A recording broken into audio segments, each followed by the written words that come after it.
What's up, man? What's up, dude? Just getting it started over here. What are we burning?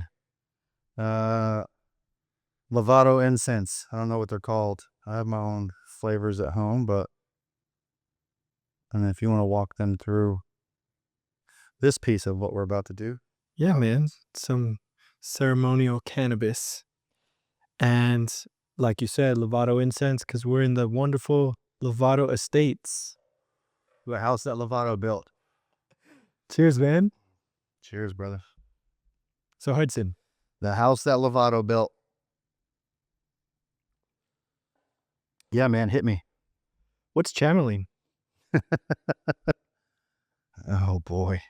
I guess the best way to describe it, and I'm probably stealing this from you, Sean, but think of like a cosmic radio and tuning in to a specific frequency. There's a hermetic principle. It's nothing rests, everything vibrates, and anything that vibrates has a frequency. And so basically with channeling, it's just getting your vessel clear. For me, it was getting my vessel clear and as clean as possible to be able to tune into the appropriate frequency. So I had to get to a high frequency.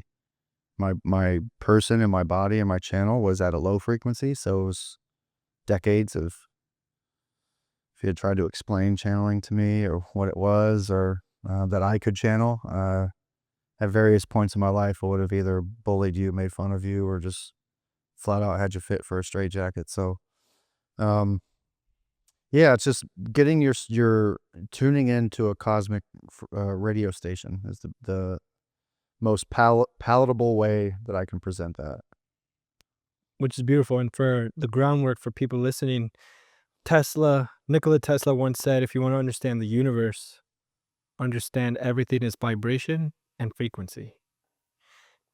Without going into like physics or things like that, or even metaphysics, how did you become a channeler and what are you channeling?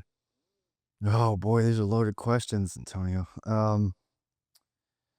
Yeah, so it kind of happened over time. The first time it happened was June of 2023. Yeah, so this June will be 2 years. My family rented a big lake house in the Ozarks, if you're familiar with that. It was the Missouri part of the Ozarks. We rented this huge house on the water, had a boat dock and all this stuff. But I was a late addition. I wasn't sure if I was going to be able to make it because of work. So everyone else got actual rooms, and I got the couch in the basement. Or not the bottom floor, not the basement. It's where the kitchen and bathrooms were and stuff like that. But yeah, so I was, we did some shrooms with my brothers and smoked some herb as we are now. But the night had ended. Those things had kind of tapered off, and I laid down to go to bed. And next thing I know, it's hard to describe with words.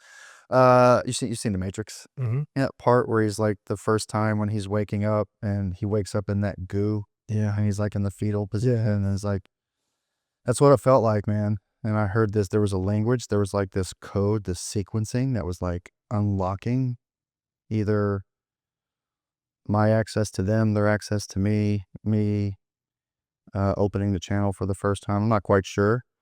And then they started speaking to me. 3 entities. Yeah, so that was the first time it happened. We can go into that story in more detail if you want, but I want to answer your question first. So that's the first time, and that's when I started channeling. It was June of 2023.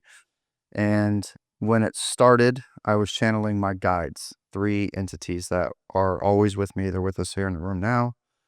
And I started channeling them.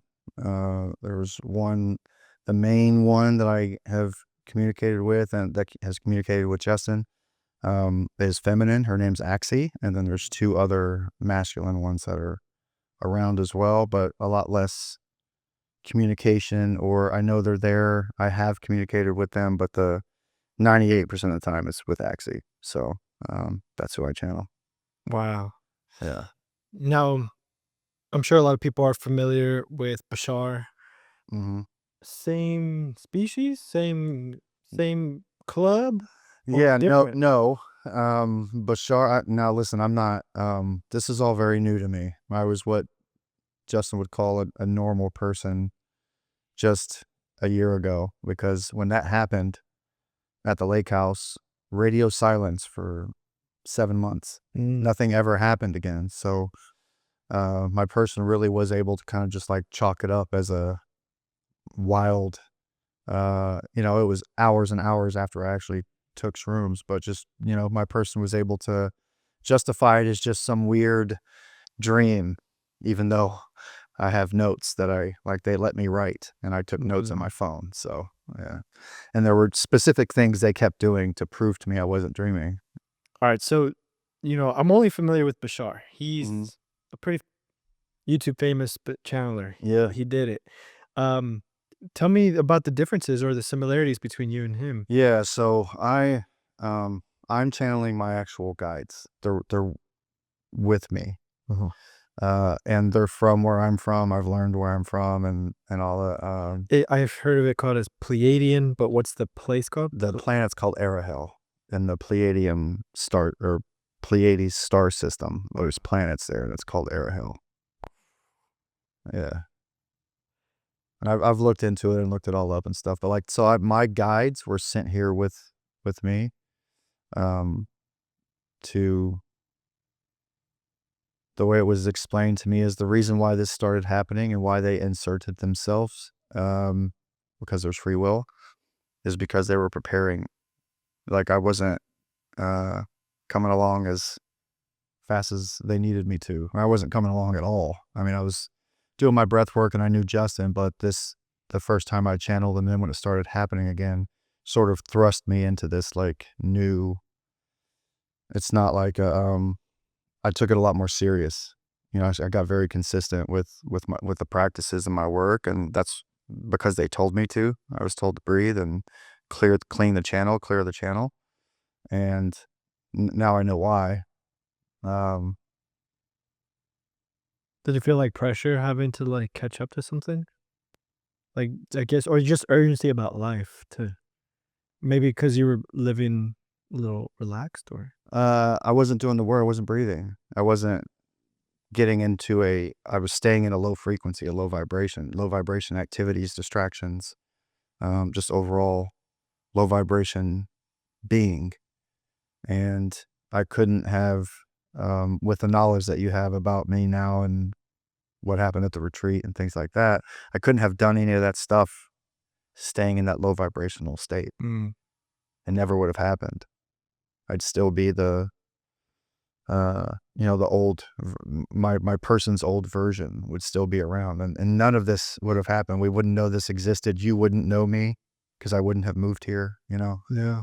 Um, So they came down here with you in Bashar's knocked or, like Yeah, no, so I don't claim to know all the ins and outs of Bashar, but I know that it's like Daryl Shanka, I think is how you say his name, is channeling Bashar, but it's like Ra. Multiple Mhm. people have channeled Ra, Mhm. right? Yeah. That's channeling like a there's a word for it. There's a form of consciousness that Christ there's a w- consciousness or I've heard I this is where I wish Justin was here because he could answer some of these questions. But yeah, it's like mine is like my guides that are with me. It's not like one entity that other Mhm. people could channel. They're my Wow. spirit guides sent here with me, and that's the difference. Um, Let me see if I can try to understand, um, Bashar's. His is, like you said, raw, which has been, um, as described in the Kabbalion, mhm, Hermes Trismegistus, like, some say that he might have been Jesus, he might have been Buddha, like, that yeah, consciousness, right? correct. Yeah. So, that's almost like what I would imagine as pulling from the wind, the wind being the consciousness at that level that people could tap into. Mhm. Yeah, actually, I saw this um, video the other day. I can't remember who it was actually saying it, but it made a very good point. This what we breathe, this stuff in between me and you, what we breathe. when you breathe it, if you stopped breathing it, does your heartbeat stop? What's the first thing that happens? If I stop breathing it, man, I If you lose oxygen, pass out. Your brain yeah, is what's right. that called? Losing consciousness. Mm, So think about this. yeah. If what we're breathing gives us consciousness, and if we stop getting it, we lose consciousness, My mind's already blown, man. then we're not breathing air, we're breathing consciousness. I love this. That is so mind blowing for me. I don't think I've honestly, really honestly, have not I didn't either until this weekend or put this those week. two Yeah, together. I saw that video this week. I can't Wow. remember who I saw speaking these words, but that's that made so much sense to me. The breath is being conscious, which is still Right. abstract. So the breath work, what does the breath work do?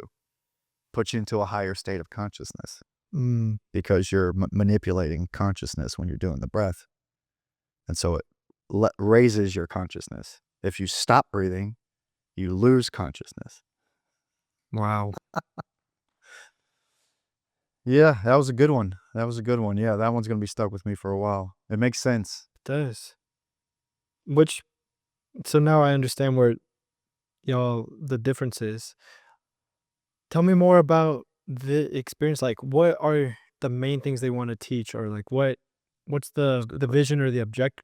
Yeah, so that's a good question. The reason for them visiting and telling me to breathe and to do all that to clear and clean my channel so that I could um, tune into the appropriate frequency was for them to.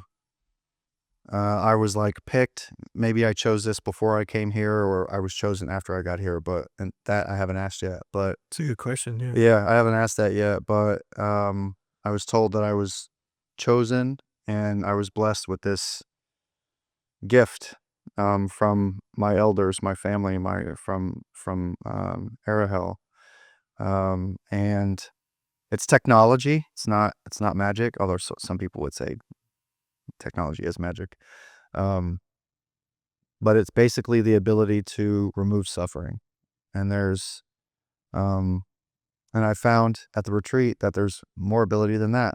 I got to see some guys' past lives, and I got to like Kai. I saw Kai, and he was like, he had this huge Viking helmet on and was swinging this giant axe. It was crazy. Um, Wow. but yeah, that the original intent, when what they told me is that, and one of the things I had to repeat over and over while I was going through this like ceremony and they were blessing me with this gift was, I have a desire to end human suffering. I have a desire to end human suffering. I have a desire to end human suffering. I had to repeat that for a very, very long time while I was going through this like 4 hour ceremony when I was at home, of course, by myself when a lot of this happened. Um, but yeah, I just have to keep repeating that. And so there's a lot of forms of suffering, right? You can be suffering physically through like disease or an injury. You can be suffering emotionally, stored stuck emotions, stuck energy in your body, which can also turn into a physical thing. You can suffer mentally. You can suffer spiritually. There's a lot of ways to suffer. Um, and what I've seen so far from the I don't want to say experiments, but the times where I've put into practice this work and what they've been teaching me, it's manifested itself in a lot of different ways.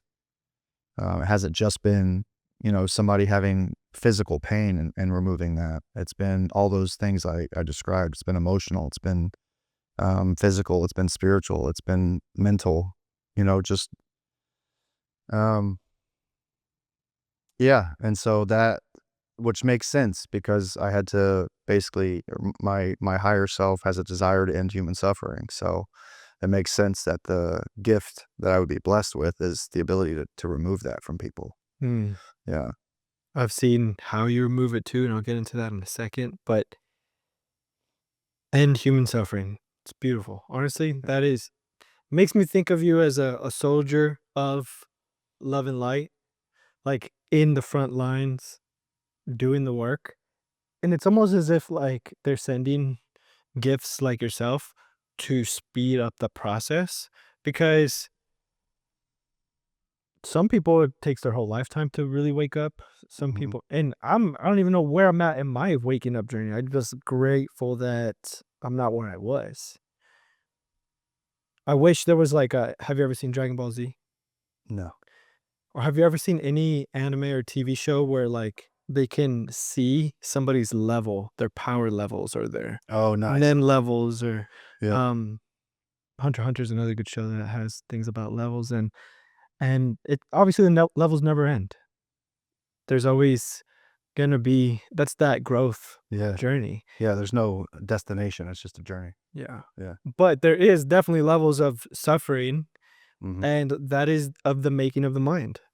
Yeah. And, of course, there's the suffering that people cause to each other, but that's only a byproduct because anything I do to you, I'm doing to me, Mhm. and that's one of those beautiful principles, right, Yeah. that we are the same. Are we? Are we all the same? We Well, I have guess the I guess uniqueness. define the same, but we are all one. We're all one. We are all of the same consciousness, but at different levels of awareness. Said it a few times, and I was just like, "Hey, is that okay?"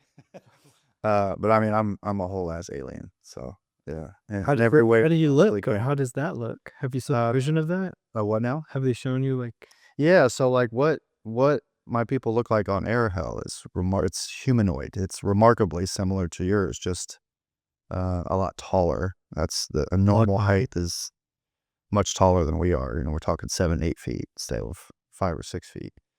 it Um, makes me think of the hieroglyphics, the pharaohs were much taller and with longer heads, or that's yeah, somebody else? I was watching Gaia last night. You were? There's a bunch of that stuff. Yeah, it was about the temples. Yeah, in Nice. Egypt. Yeah, Another side tangent on that, did you see what they came out with? I the didn't stuff under the. You saw that too? It's Yeah, breaking news, it's honestly, it's man. so huge. Yeah, I think it's good. I think there's a lot gonna get. And I've actually been told this. I've been told, I get information. Um, One of the reasons why they were in such a hurry was they said sometime this year there's going to be some stuff happening, and actually there was a good segue a moment ago when you said like a soldier of love and light. Um, the way it's been described to me is there's like a spiritual war Mm, basically, and there's people like Justin and me, and these people that uh, well, these beings that were sent here in preparation for that, and I think that you're going to see some interesting evolution in what things like our government are willing to show us, or mm. stuff that's being declassified, and stuff that the people are going to get some truth. And I think there's going to be, from a mass public perspective, I think there's going to be like direct contact in 2025. Amazing. That just also sounds like, the war, I would like to maybe describe it so that way we can know the enemy, so that way we see its many faces, because it hides in plain sight. And is this war of the soul, the mind, of consciousness, physically? Is it gonna be a blend of where everybody's at? Yeah, no, I don't. Honestly, I haven't.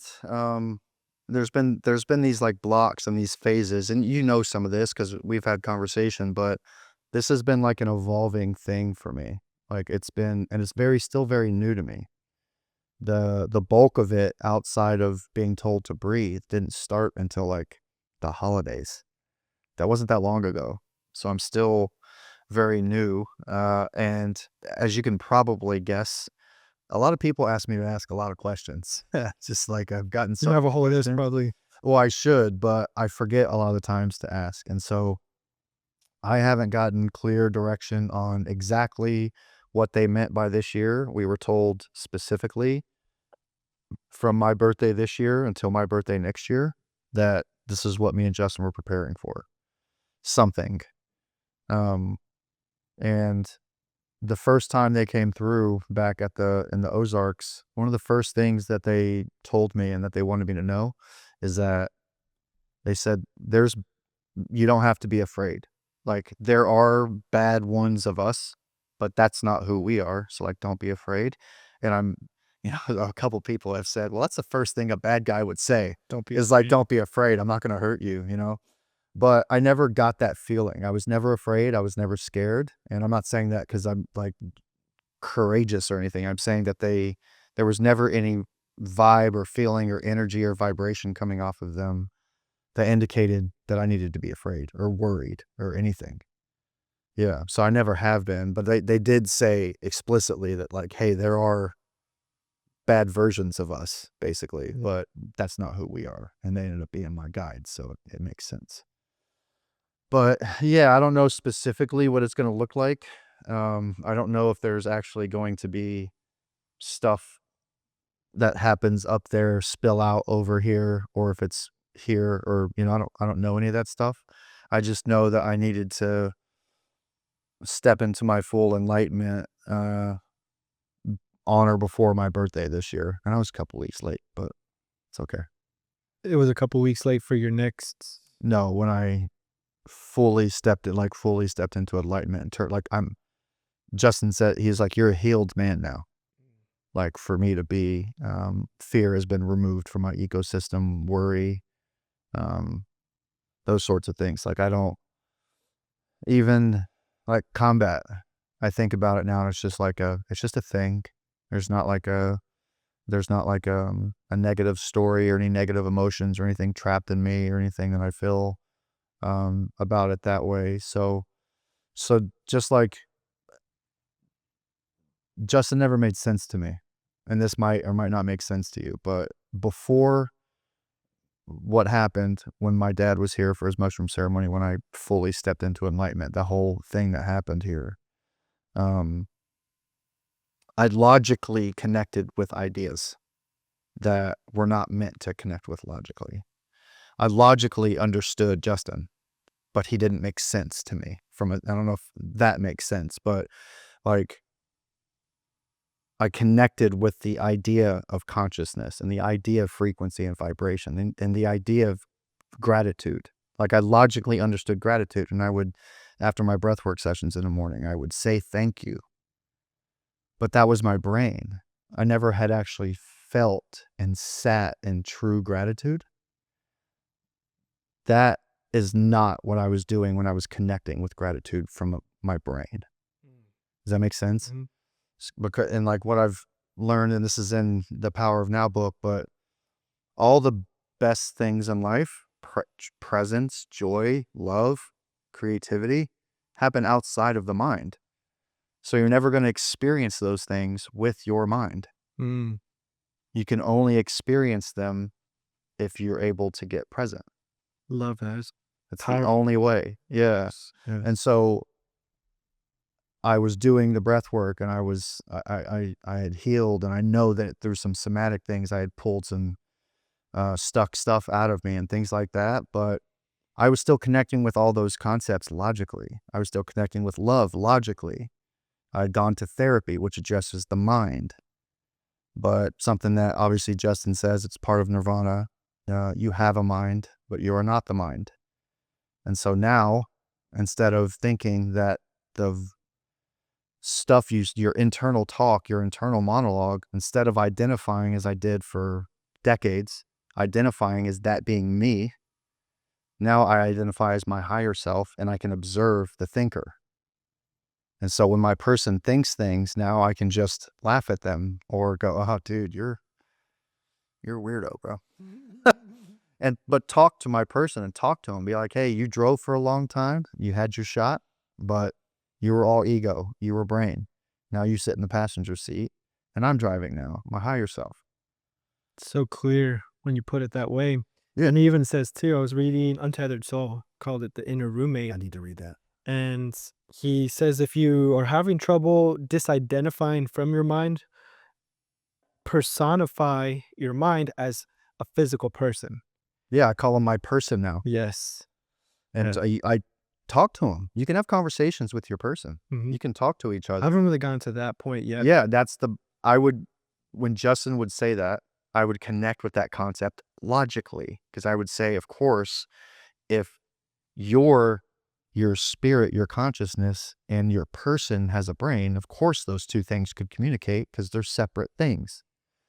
But I never felt it. I never connected with that idea from presence, from getting still and being fully present. It's different. When you can sit in true gratitude, when you are sitting in gratitude and not just saying thank you or trying to, when you're saying thank you and closing your eyes and you're trying to mean it with your brain, it's so much different. And Well, it feels like love. yeah, Yeah. definitely. And I've fully felt, with plant medicine, that is how I feel it the strongest. Of course, with meditation, breath work, yoga, even this morning, just stillness.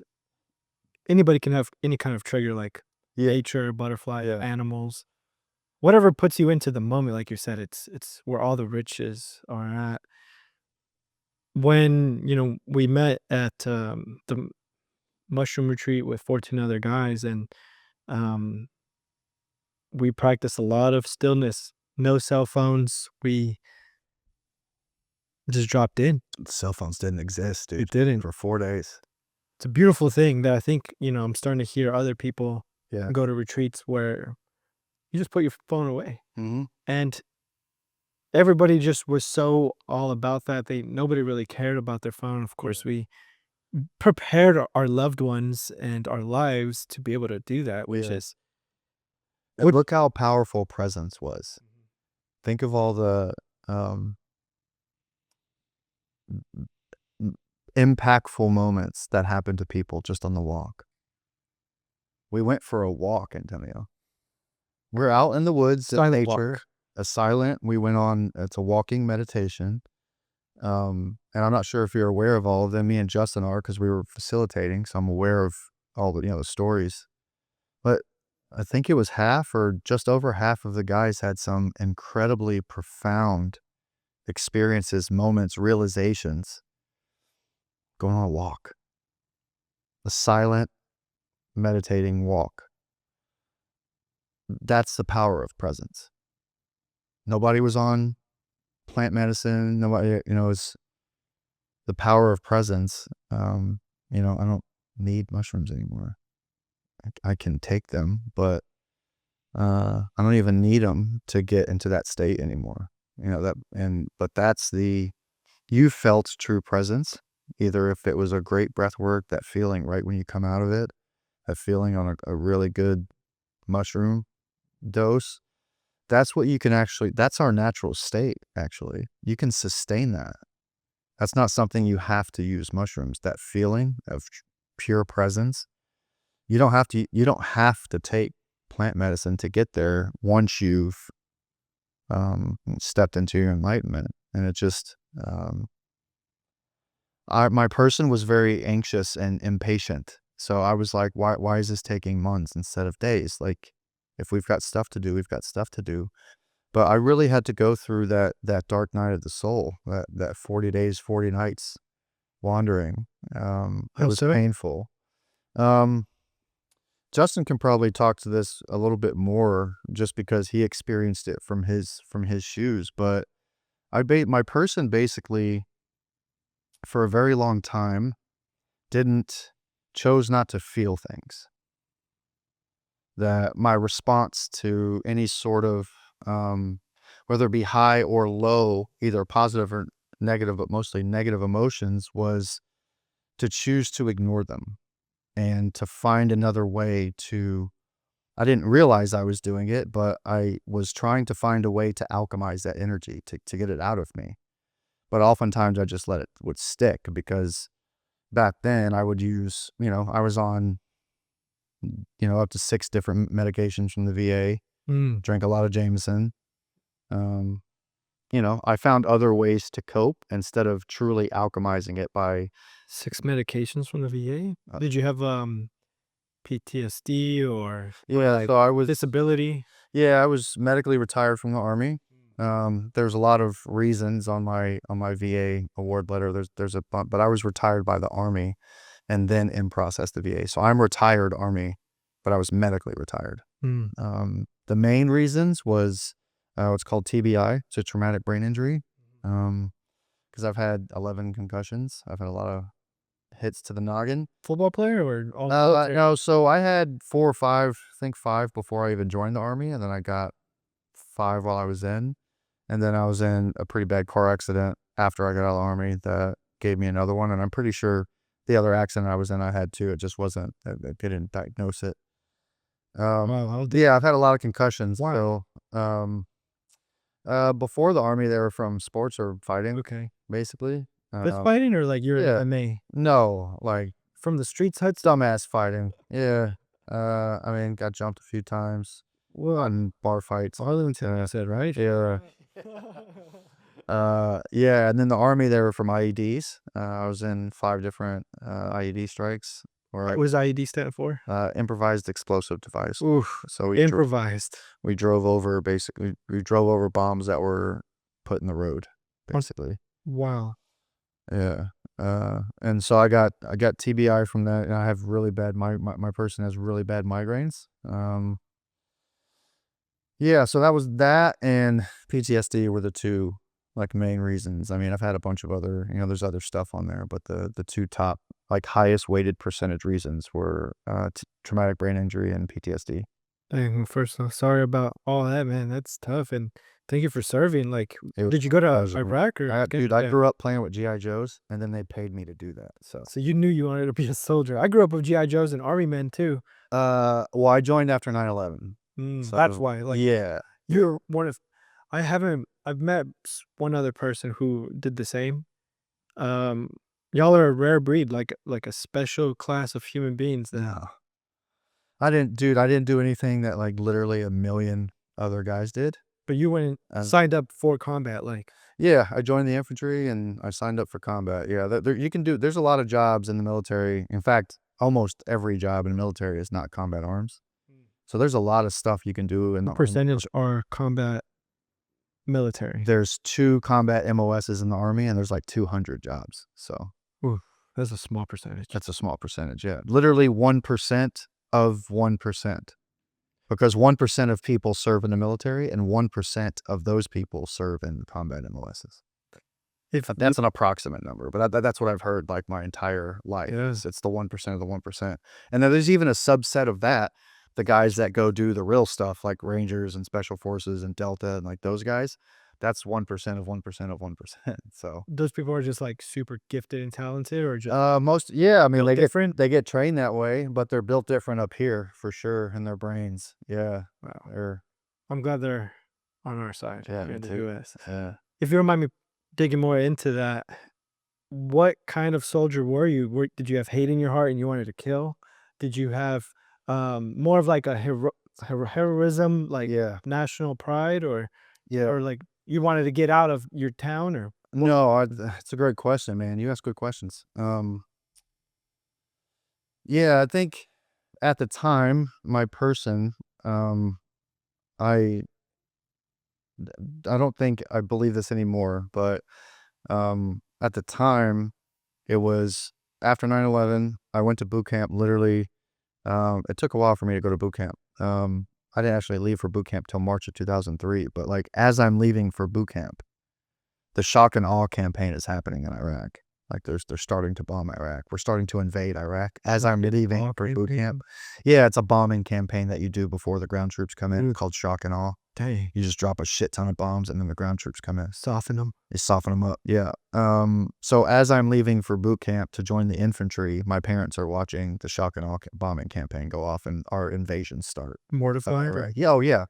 My mom was like watching Baghdad ER while I was in boot. It's like, well, why are you watching that? Why I did you saw watch some that? of the news growing up as a kid, Yeah. like, it's unreal to see us invade, a country. Yeah. Now, of course, we're witnessing a very televised war. Yeah. Couple Mine years. so my service was really tied to that sense of like duty, country, after 9/11, post 9/11 basically is what it was tied to. So it was a lot less about hating what was in front of me and more about loving what was behind me. Mm.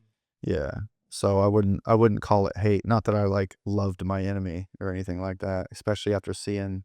How did it feel like, though? Like, you didn't what about your life here? Yeah. Like, that would run through my mind, like, the things that I wanna do and Yeah. versus going off in the front lines. Maybe I'm a coward. I didn't join the combat military. Listen, man, anybody that even that served that tells you that they weren't afraid, the only people that aren't afraid are dead or lying. Everyone feels fear. There's not a person, even the most heroic acts you've ever seen or ever heard of, that person felt fear. It's just they also felt something stronger, Mm. either a desire to help or helping a loved one or what have you. So, like I said, the only people that don't feel fear are dead or liars. Everyone's afraid. Like the airplane ride over, or the when you land in an airplane, then you take a chopper or whatever to get into the combat zone. Like, You did all that. you can't possibly understand what that feels like because you have to kind of that's something you have to experience. It's hard to say, but I can tell you right now that every single soldier on that plane was scared. Everybody was scared. But you'd be surprised what you're capable of doing when you have to, when your back's against the wall, When it's life or death.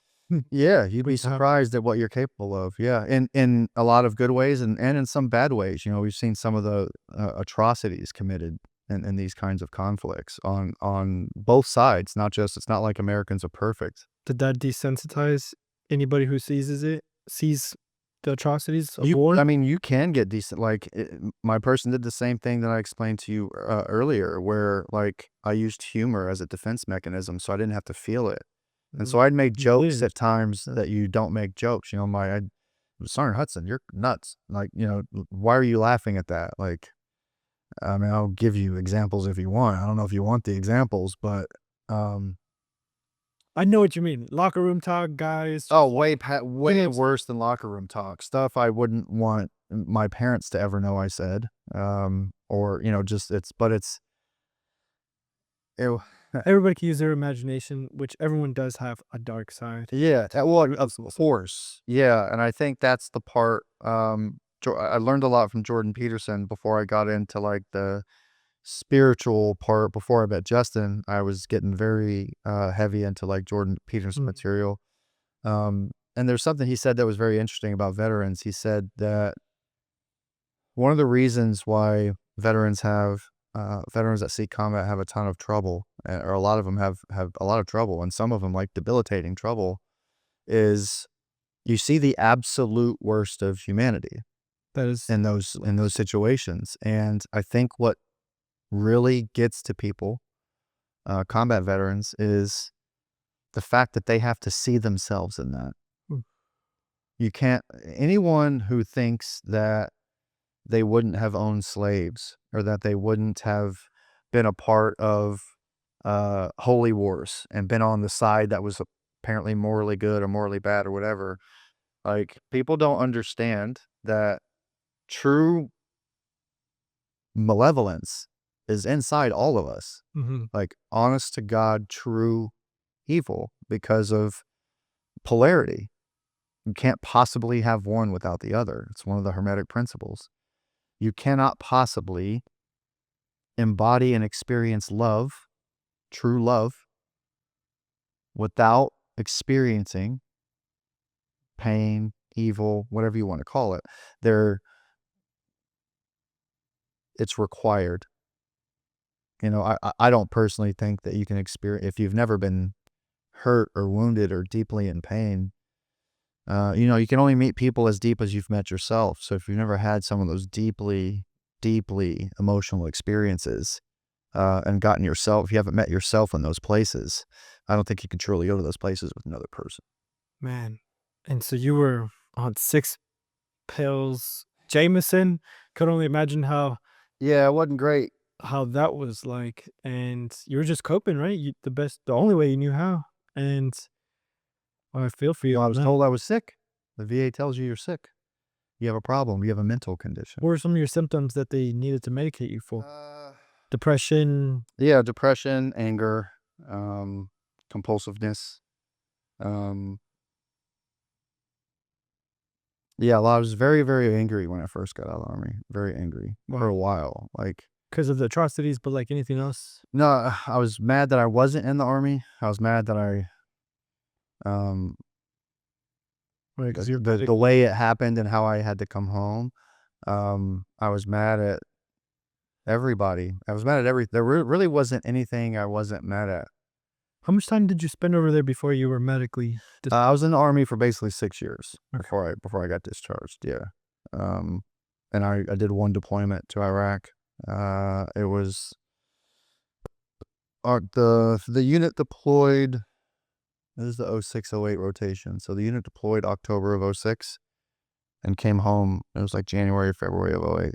Wow. Just got extended. Yeah. Does it feel like a whole nother lifetime ago? Or you Yeah. still remember? Honestly, it feels like a different person went through that.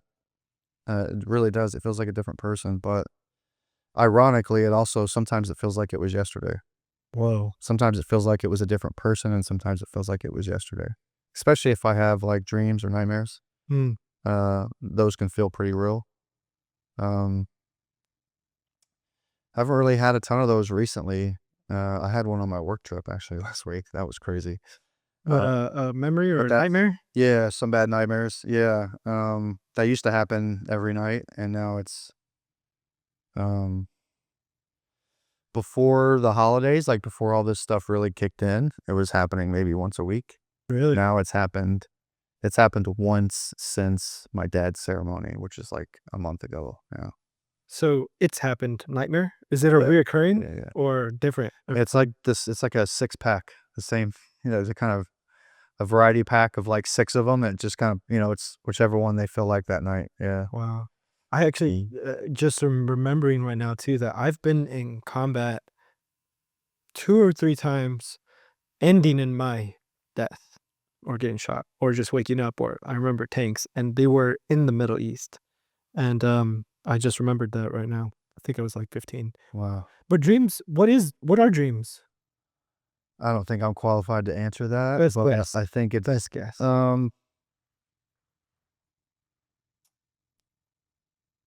I think best guess dreams are like a window into our psyche, into your brain, and I think that depending on your how many times you've been here, how elevated your soul is, things like that. I think there's some people out there whose dreams are like clairvoyance almost, where their dreams are like showing them images or video of something that's going to happen in the Mm, future. I don't think everyone's dreams are that, but I think depending on your level of awareness, how many times your soul's been here, your soul level, things like that, I think that your dreams can mean different things. mm. Um, yeah, I think if you're a low frequency, low vibration person, that your dreams are just um, random. Mm. They don't really mean anything. I think that's a frontier that we still have yet to understand. Apparently, we release DMT when we dream, and Yeah, did you hear that so I read this a few weeks ago. They had 2 people, and this person 1 went to sleep and got into a dream state. I'm pretty sure it's called delta waves, I think. They got into that dream state, but before they went into the dream state, I'm gonna butcher this. It was either before or after, they gave this person a message to give to this person. So this person went into a dream state, and then this person went into a dream state. They were both dreaming, and they figured out a way to pass this message to this person in the dream state, and then they came back, and the person woke up and had the message. no way. So they were able to communicate a message between 2 people while they were dreaming. What are you referring to? A study, a video? Yeah, no, it was like not a what do you call it? It's not a study, it's like a test, like a Where'd you hear about that? That sounds amazing. I think it was Twitter is where I saw it. Maybe it could have been Instagram, but that's wild that they were like, and it was on purpose. It wasn't an accident. Like they were trying to do that and they accomplished it, and that's just crazy to me. That's so cool. I have read 1 or 2 lucid dreaming books and been able to I've made some progress lucid dreaming lightly once or twice, being able to fly, and Have you really? yeah, Dude, I'm so interested in that. it's worth it's amazing what you can do with your Like mind. astral project? No, my brother has. Okay. My brother has.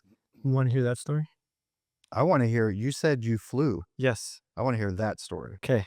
And then I have to share my brother's astral projection story, but, um, simply and I don't remember too many details because 'cause it's been a few years now, but you're supposed to do a few reality checks to make sure you can be conscious in your Like sleep state. beforehand, you mean? Yeah, in a Okay. waking state, you want to do different reality checks, like count your fingers to 5, because when you're dreaming, it's not gonna be 5 fingers. Okay. Yeah. Just like if you've seen the movie Inception, Yeah. they all have, like, a totem to help them remember that they're dreaming. Right. So, there's a few techniques that you can do. You could even induce it by, like, waking up, set your alarms and, certain times. And then they'll even teach you techniques like when you wake up, don't get up right away. So, of course, if, like, your gym days or early days, not gonna happen. Unless you set extra alarms, you're just supposed to lay there, like, remember my dreams. At night, like a affirmation that you're writing that I'm gonna be lucid dreaming tonight. In the morning. So you essentially a few times throughout the day, because you become what you think about most of the time. Yeah. So if you start in doing the work to train your mind to wake You're up that saying I night. can learn how to do this? Yeah. I'm giving you like the highlights of Yeah, yeah, yeah. because that's more interesting than me just saying I finally, and that was my goal. I'd flown once on just accident, like part of my dream, and it was amazing. And I always knew that that would be my number one thing to do while I'm dreaming Is fly? is fly. Next, I want to go to outer space. I want to be intergalactic. That's fun. Yeah, you've done that. With Justin. Oh, We went same time together, yeah. what did y'all do? I took Justin to my planet What were y'all like? for his Sarah's part of Is his this a ceremony. dream or is this No, this was during his ceremony. and you tapped into his wavelengths and you Our light bodies went up there together and traveled, and he remembers all of it. That was when I introduced him to my family, and he got blessed with technology that I use. and I know that Justin used the technology of, and we're talking about being able to Removing remove. suffering. Yeah. Is I don't know. Do you know if it was knees better yet? Like, cause Oh, it's you pretty spot. put it in your body, right? And then you have to discharge. I was hearing in the pod. But Yeah, gotta go outside and put the feet in the grass and go through this little, almost like a little mini ceremony. that's the technology. Does it have a name? If it does, I don't know. Let's just call it healing for now. But you can probably give it a name. Maybe, yeah. I don't know if it's yeah, I don't know if it has a name. I know that the language that I speak, maybe they've said it, but I don't know. I don't know what they're saying when they speak the language. I've asked to like get translation or can you teach me the language, but apparently I already know it. I just don't remember. Like a language. It's light language. It's the language that they speak on Araho. Man, Yeah, I can speak that. That's what you heard me saying at the I didn't retreat. actually. I don't. Oh yeah, I did. I did hear you. Yeah. Yeah, you heard it when I was working on you when you were awake. Yes. Don't even know how to retell it, but it's amazing. Yeah, It it's sounds hard. cool. Yeah. If anything, yeah, in fact, I hadn't thought about it until right now too, but it sounds maybe Egyptian. Like if, because I'm thinking about the No, mummy, I know the what you movie, mean. the Yeah, mummy, or sounds ancient. it sounds Sounds very ancient. Yeah. yeah. Yeah. It wouldn't surprise me if that's what some of those pharaohs, if they Yeah. were from. So the Pleiadian star system is the closest one to Earth. I don't know if you know that or not. I didn't. But yes. I always hear things about Sirius A and B Yeah. or Yeah. But star this system, plate, but like this one has planets and stuff. So, um, yeah, I didn't know that until. and so how was that like? We're just like moving, like if you're swimming through space. That's one way to describe it, I guess, but it's literally like if did you watch the Marvel movies? It looked and felt like when Captain Marvel's flying through space. That Mhm. you know what I'm talking about? It was like that, but it was like a water slide, but there was no water. Because we were in this like portal the whole time and traveling at like unknowns. I mean, just ridiculous speeds, man. Wow. I wonder how, speaking of Marvel, how many of them have done plant medicine and are tapped in with, because Probably none of them. like some of the scripts are like mimicking, people doing plant medicine now. Like, Yeah, yeah, of yeah. course, Justin always talks about how Avatar is essentially the story The of, story of humans. Yeah. so some of them are just playing with retelling these stories. But what do you think about the malevolent force, Illuminati, as it used to be called and famed. Now it's we call it the deep state and the Yeah. global elite, right? Like different names, but same, maybe not different. Like, what do you think we're at war with, and some of the powers that be in this corporation? Yeah, I mean, I don't, um, I think if you don't feel that there's like a battle going on between like good and evil right now, I don't think you're paying attention. You should, you should feel it. Now, I don't know if that's specifically what it is or what we're discussing, or if there's something else. That I don't know for sure, but I know that there is, um, a huge awakening going on right now. And I think that's an intentional, a bit intentional. There's free will. We could have gone the other way, if that makes sense. We could have gone the other way, where we went to sleep Mm-hmm. rapidly and just let some things happen that, We're talking about nuclear war, go uh, sleep like that, or more control, more government, big brother, mm, um, going away from things like sovereignty, freedom, love, things gotcha. like So that. politically, like we've been. Yeah. Yeah, and it could have just recently in November, things could have gone drastically the opposite direction than they're going right now. And I think if that decision had been made, or if it had been, um, decided that we needed to go through that, then we would have. But I think that humans had a choice, and we chose the right one this time. At this point in history, we chose the right one, and I think that that's why there's this huge awakening going on right now. It's not just, there's a lot of it spiritually. You were saying before we started that you're starting to like hear about channeling a lot more. And it's just like it's coming into your, it's around, it's a normal term in your brain now.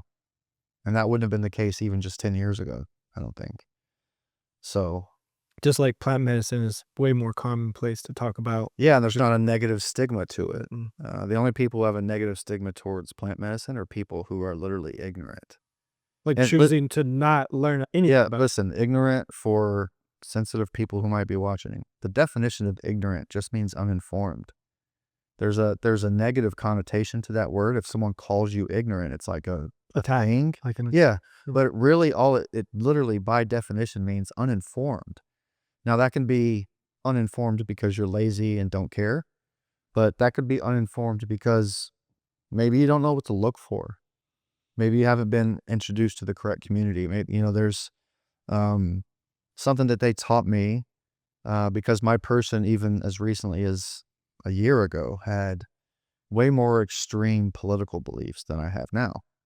Not that I'm not saying they've changed. I'm saying that they don't arise an emotion out of me anymore.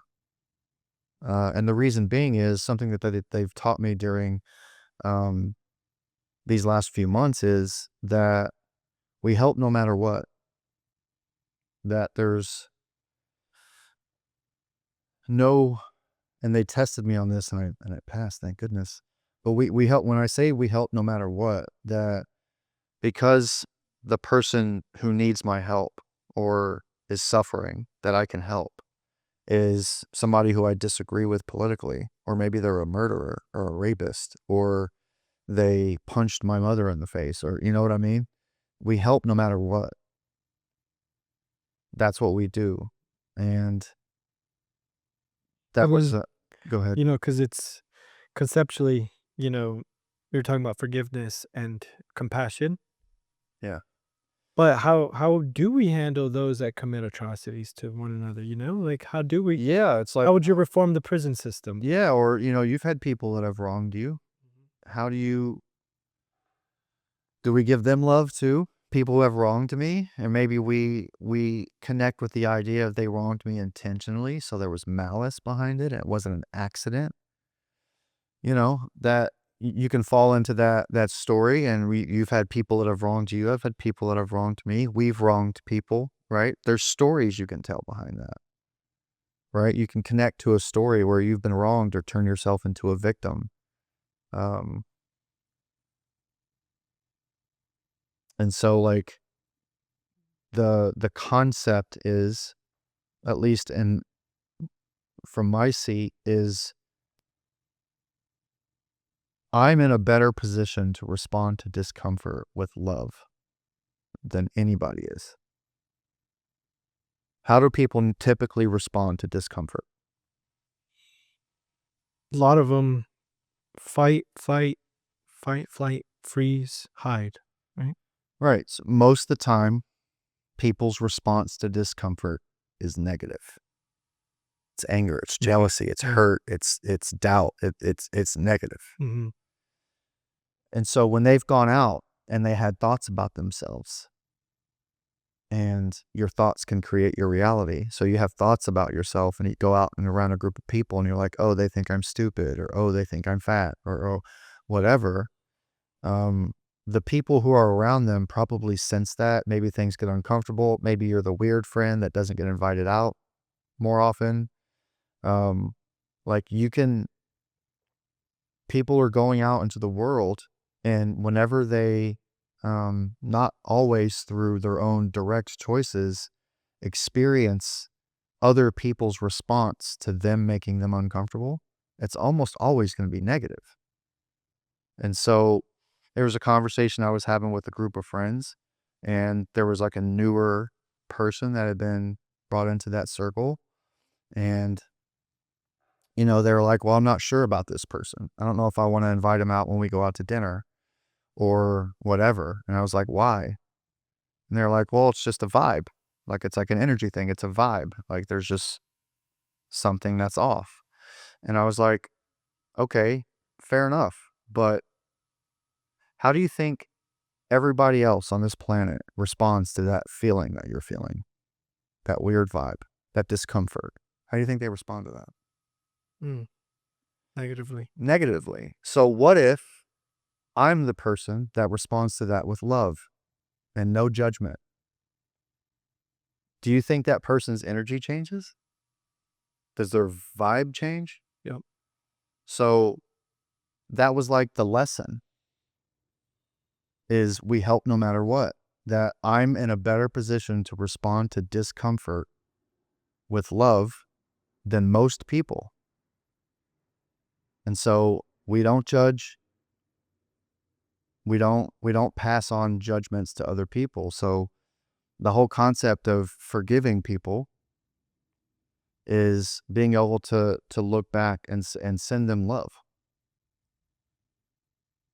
If you can do that, if you can send love, like truly sit and like send love to someone who has wronged you, all those things that start rumbling in your stomach, that negative emotion, whatever, will instantly dissolve. And I've done it, and I'm sure you've done that. I think it's called no, I don't think I call it balancing your karmic wind because, of course, I heard it put that it's not like this, but if you've done some wrong, if you've wronged others, which, like you said, we all have, how can you send love to it, like you were saying? Whether it be physically calling and giving words and love, or Mm, praying about it, or maybe putting yourself to do service, or just ooh, putting good one. or I just like putting do something for doing someone else. something to feel like, "Okay, I've now neutralized Mm-hmm. my debt, my karmic debt." And I have felt that, actually, and I have practiced that. I was in an MLM for 7, 8 years, so I would essentially recruit random people into my business. Oh yeah, yeah. Which one? It's pretty good at it, man. You're familiar? Which one? This one was called Amway. Oh, I've heard of that. Yeah. And I won't mention the association that I was with because they were incredible. Like, that's where I leveled up tremendously from just a scrubby kid to a respectable leader of a Yeah. community. It was based off Christian values, Christian conservative values. Mm-hmm. Regardless, though, I was a disconnected human being in that business. I think you can do very well in something like that, simply just a franchise model. Um, but I wasn't building teams. Luckily, they were much better leaders, so I was just plugging people into that team. Me personally, I was so disconnected from myself. that I would be recruiting and do meetings with people and completely not be there. I would Oh yeah. and I would essentially manipulate or use.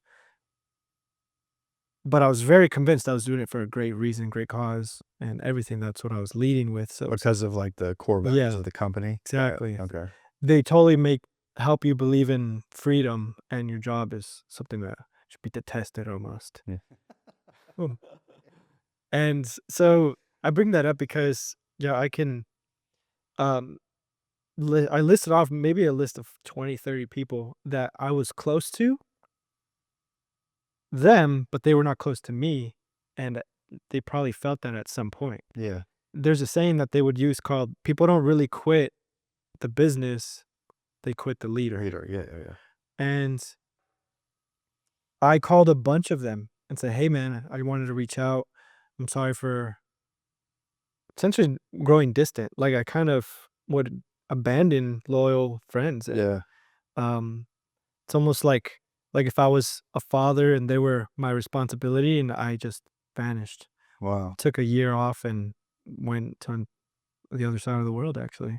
What? Yeah, I went me and my partner at the time, I read Tim Ferriss's 4-Hour Work Week Uh huh. and Eckhart Tolle's Power of Now, roughly around the same time.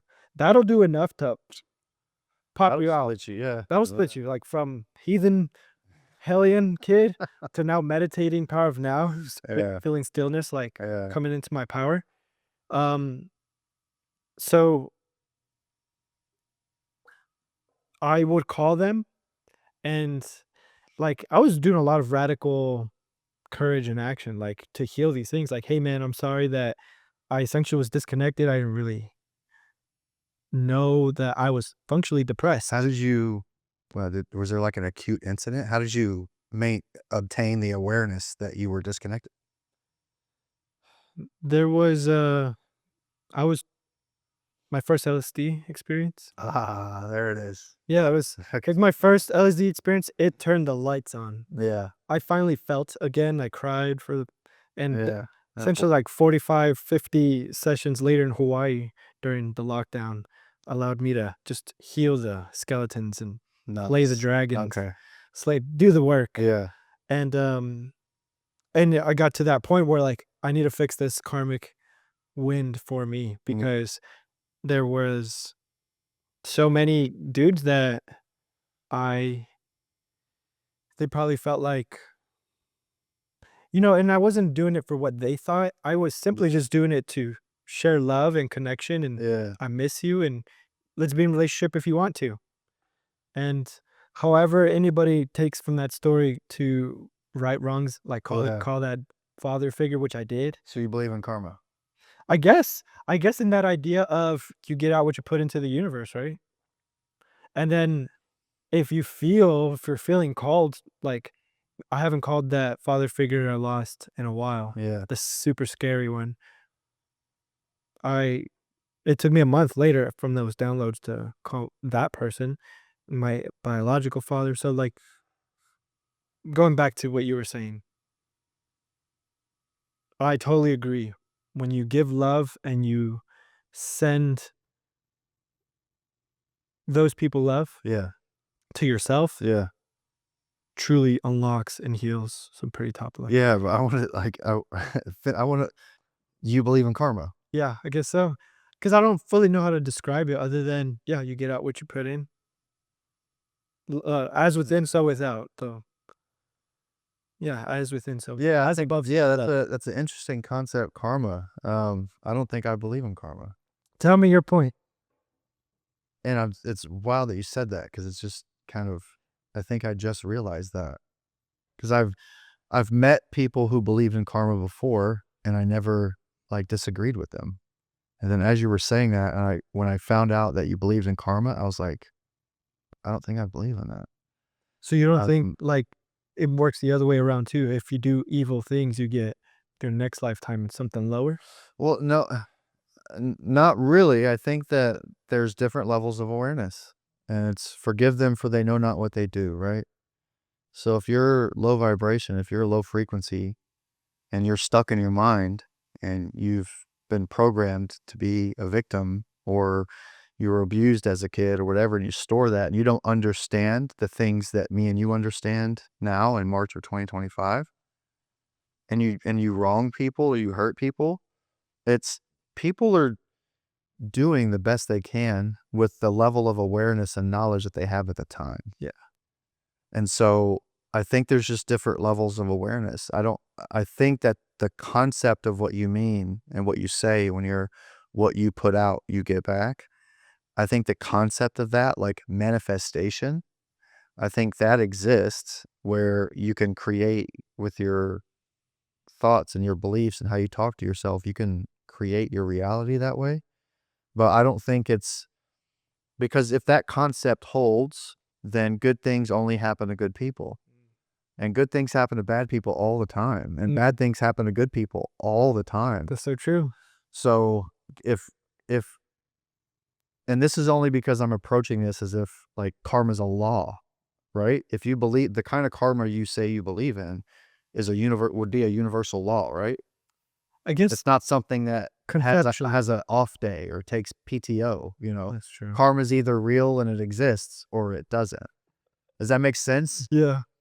At least, and I could be wrong. I'm saying that's how I think about it. That if karma were real, it would be a universal law, like vibration. Yeah.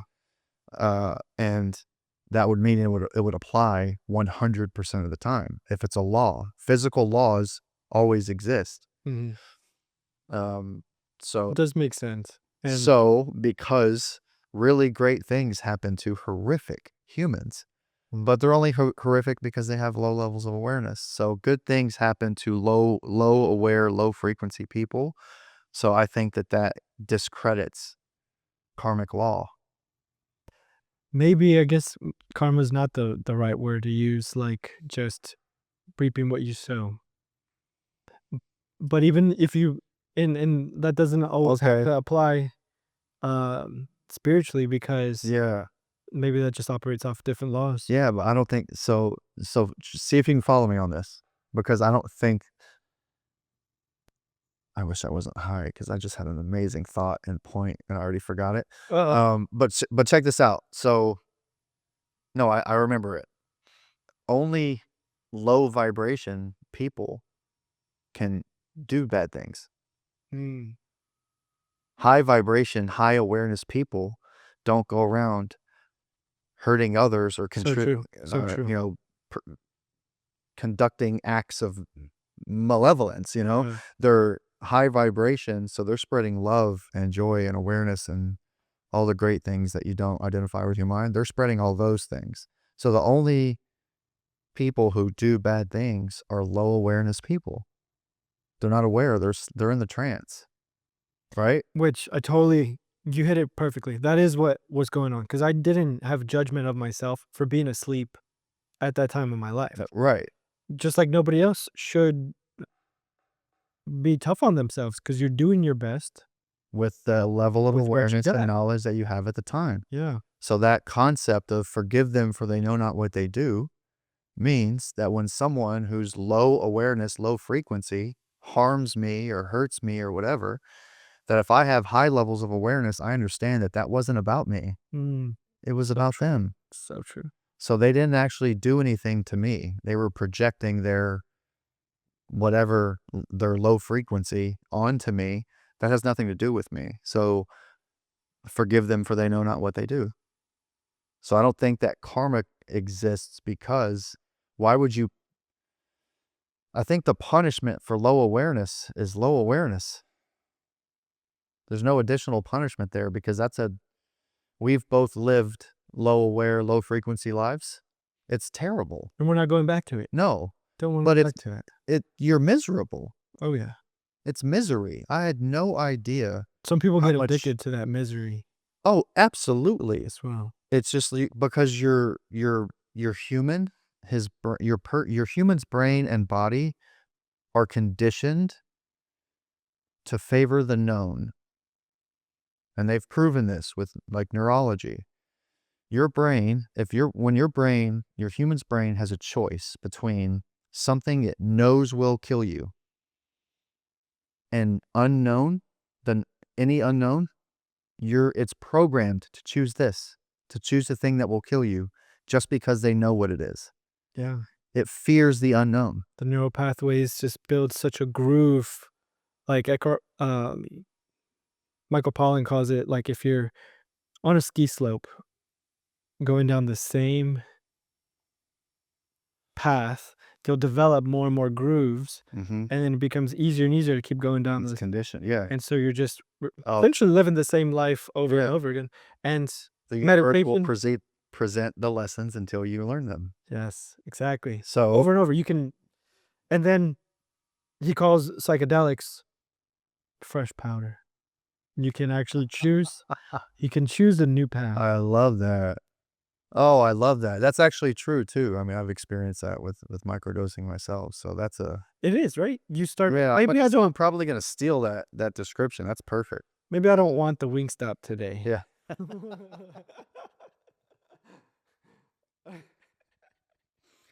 Nice. You know, I'm still human too, so I treat myself. But Treat yourself. like Treating yourself would actually be like raw milk or a steak. true. That's actually treating yourself. But yeah, I hear. Which, you know, I'm still a cookie monster sometimes. But I've come a long way. Like That's why I'm friends with it. Justin, the original Cookie Oh, Monster. Yeah. yep. I'm interested in hearing about your experience at the retreat Yeah, man. with me. Of course. I'd love to hear So, about it. you know, I was excited that you were gonna be at the retreat, first off. You know, I was invested into the story ever since Justin came out with that first podcast. Oh, right. Okay, I'm following. I was like, wait, why would he be looking forward to me being there? Now it makes sense. Got it. Yep. I was So you listened to both episodes? I did. Okay. I didn't catch the last 20 or 30 minutes of each one, but I did get to hear a lot of awesome details, and I'll definitely link those Yeah. episodes. So what was your initial? I was just so curious to see, um to first meet you, to be around you, to watch you move, and um so I'm gonna just give you my unfiltered Please, comments let's about have it. um I was excited but not eager to I like that. like I was just like I guess Curious? I was curious, but like I feel it normalized already. Like I That's feel super cool. Yeah. um ever since Bashar, I think that was the first time I was like getting used to the idea of a channel. Yeah. And then Aubrey Marcus would have conversations with Paul Selick, who's another channeler. Aubrey Marcus did? I have to look into that. Are you familiar with Paul Selick? Yeah. And his channeling is interesting because he will repeat with his mouth and then like say it twice. Yeah. It's interesting. But so like I started getting more into those ideas, and I guess in this world of spirituality, once you have felt the spirit world, or like knowing that this is not the only existence right here, once Yeah. you have felt magic, I guess. Um, God. Once you know that, then you really start to believe in miracles. You start to believe in Oh, that's so. the supernatural, right? Yeah. And that's why I'm like, I did a mushroom journey here with Justin, and he perches up on his. Essentially, we're looking at the roof, and I'm already coming up. It's feeling mystical, vibey, Yeah. and he goes with his cup, just like looking out into the sky. Yeah, the ET should be coming any day. The ET should be, and I'm sitting there. I'm like, I want to ask, but I'm like so deep in my journey right now. So I'm like, wow, this is. I'm around the right people. I'm around the right people. Oh, that's outstanding. I wish that was recorded. That moment, right? And That's Justin to a T. yes, with utter certainty Yeah. and just grace and like Just so matter of factly. matter of factly, Yeah. just it's amazing. So that was a big gulp for me, and like digested that, and so like it's all been a progression, and then so You were appropriately prepped to deal with a channel or yeah. I guess so. I was. And honestly, now looking back too, I kind of respected it in a timid way, maybe because I didn't actively go out to Hudson, bless me, take some demons out of me. Hudson, do a scan on me. Oh, that's true. That's fair. Okay. I guess I was maybe reverent about it. Yeah. I just wanted it to happen. Whatever happens naturally and organically, let's Yeah. let it happen. Um, and of course, we touched on some of the retreat and amazing time. And you just looked like a genuine dude, just a likable, cool, genuine dude. Yeah. But what happened once the ceremony started? Once the ceremony started, I took my 2 grams, did the breath work, and I'm in that purgatory where I'm like, are these mushrooms taking forever? Or I'm like, this is as much as I'm getting today. Yeah. Because I guess I was a late bloomer. I did end up Peeking. peaking, Yeah. just later than maybe most. So in that state though, I did see you start speaking in another language, and it was awesome. Honestly, it's such a beautiful scenic balcony overlooking such a amazing cliff. It was just honestly as perfect as could be. Yeah. Who And was I working on when you were watching? when I first peeked, you were sitting next to Justin as he was still leading or guiding the breath work. He was like on the microphone, hunched over like Oh, this. nice. Okay. And then I see you like this. It looked and felt like two generals, or it looked like two high priests sitting like, because you were like a hawk almost, just kind of like scanning. Like you just looked like a poised captain, honestly. I don't know what you were wearing, but let's just call it a hood like Gandalf. Yeah. I don't know if you actually What you were actually wrote because I was shirtless. That's how I'm remembering and telling the story. Oh. And then I'm in that purgatory though, and that is when I got um your blessing. Like I did feel some things, Yeah. but I end up having my own like really emotional breakthrough just off in the corner to myself. Curious to On the side that. couch? Yeah. Yeah, I If was there. I think you were doing, I don't know exactly, where were you? So I was standing above you, like your head was right here on the couch, and I was standing, like your head was this plate, and I was standing over you doing stuff. Wow. Okay. Yeah. Thank you. Powerful, powerful. When you broke, and it came out, I walked over and Mm, I was with you thanks. for about 15 minutes. Yeah, I wasn't looking. I had no idea. And you prayed over me. Zach prayed over me. Very, very powerful purge and cleansing, and just let's just let it all out. Yeah. Which was awesome. So grateful for that. I essentially let it all pass through me.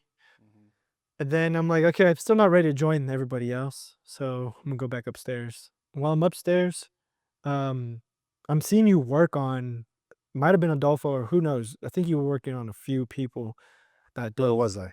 You were by the pool Saw me again. on the if you're looking at the view On the left, on the there left. was Adolfo. Yeah, Adolfo.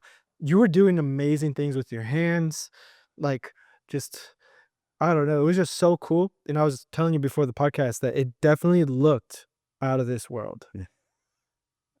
Out of this world. Dude, I know what it feels like. I don't know what it looks like. I really wish I could like observe it because it Are your eyes feels. closed or? Oh yeah, Okay. yeah. Eyes are closed the whole time. Yeah, because It's not Robert. It's not Hudson. Is Uh, Hudson your last name? I go by it, but yeah, yeah, it's Robert not. Hudson. Yeah, yeah. I played sports growing up and went by your last name a lot, and then I joined the army after that and by my last name, and so my That parents call me Robert, and unfortunately, I didn't get Robert to stick at my job, but nobody else calls me Robert except my parents. military, right? They just last name. I'll just So yeah, that's what's on your I, uniform is yeah. you're a funny dude too, man. Like and then towards the later end of the day, we're just in the same area. We just vibed out on tacos. That was our moment. Dude. You remember that? That was like, dang, me and Hudson just connected right there. Oh, I forgot about that, dude. Yeah. Do you remember when I worked on you the second time? When you were standing? I don't. No? I was standing.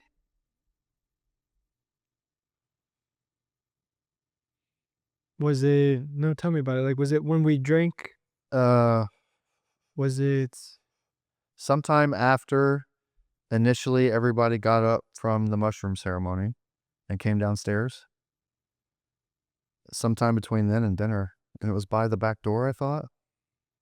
The door that went, that door that went in front of the kitchen island that when you walk behind the couch? I really maybe it was only Maybe that was one might of not us. maybe not me. Maybe Dude, I remember something they told me. I don't know if you've seen it. So I've had extremely intimate conversations with God the last several weeks. And when I say conversations, I mean actual conversation, like he's talking back. But one of the nights it was in form of writing. Like I literally was, and then I flipping pages and it was like I think it was like 8 or 9 pages. And when it was over, I had to go back and read it because I had no idea what I wrote. And it was, man, some of the messages that came through when I wrote was, I cried for a long time after because it was, that I want you to do this work as wholly and passionately as it can be done. I want love, healing, and breath to consume you. Wow, it's poetic. It's poetic, but it's created a resistance to my 3D life, my career, having to go to work.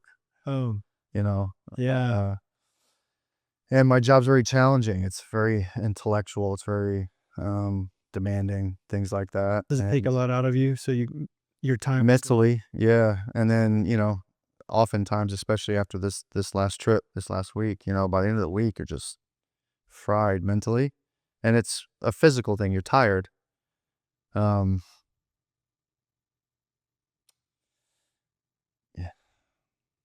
Those have really stuck with me. I've carried those words. I've said them a lot at the retreat when I was having different conversations. But those have really, that of all the things I wrote when it was happening, those were probably the 2 sentences that have impacted me the most. And I'm saying these, verbatim. I want you to do this work as wholly and as passionately as it can be done. I want love, healing, and breath to consume you. Wow. You have a plan though, right? To do that and not have as much resistance. I mean, plan's a strong word. I don't think I'm even there yet. I do. I mean, I have a desire to end human suffering. I do. What that looks like when we have to plug back into the matrix and we're talking a service or a business or whatever. It takes a toll. Yeah, I'm just not sure what that looks like because, I don't, I think both of us feel a desire to leave the rat race I think that's a fair description. Yeah. Leave the rat race. Oh, yeah. And we have skill sets or services or positive value that we can bring to others in different forms. But it also feels a little weird to me to ask for money. Oh, Like even just thinking about setting up like a thing where it's like, hey,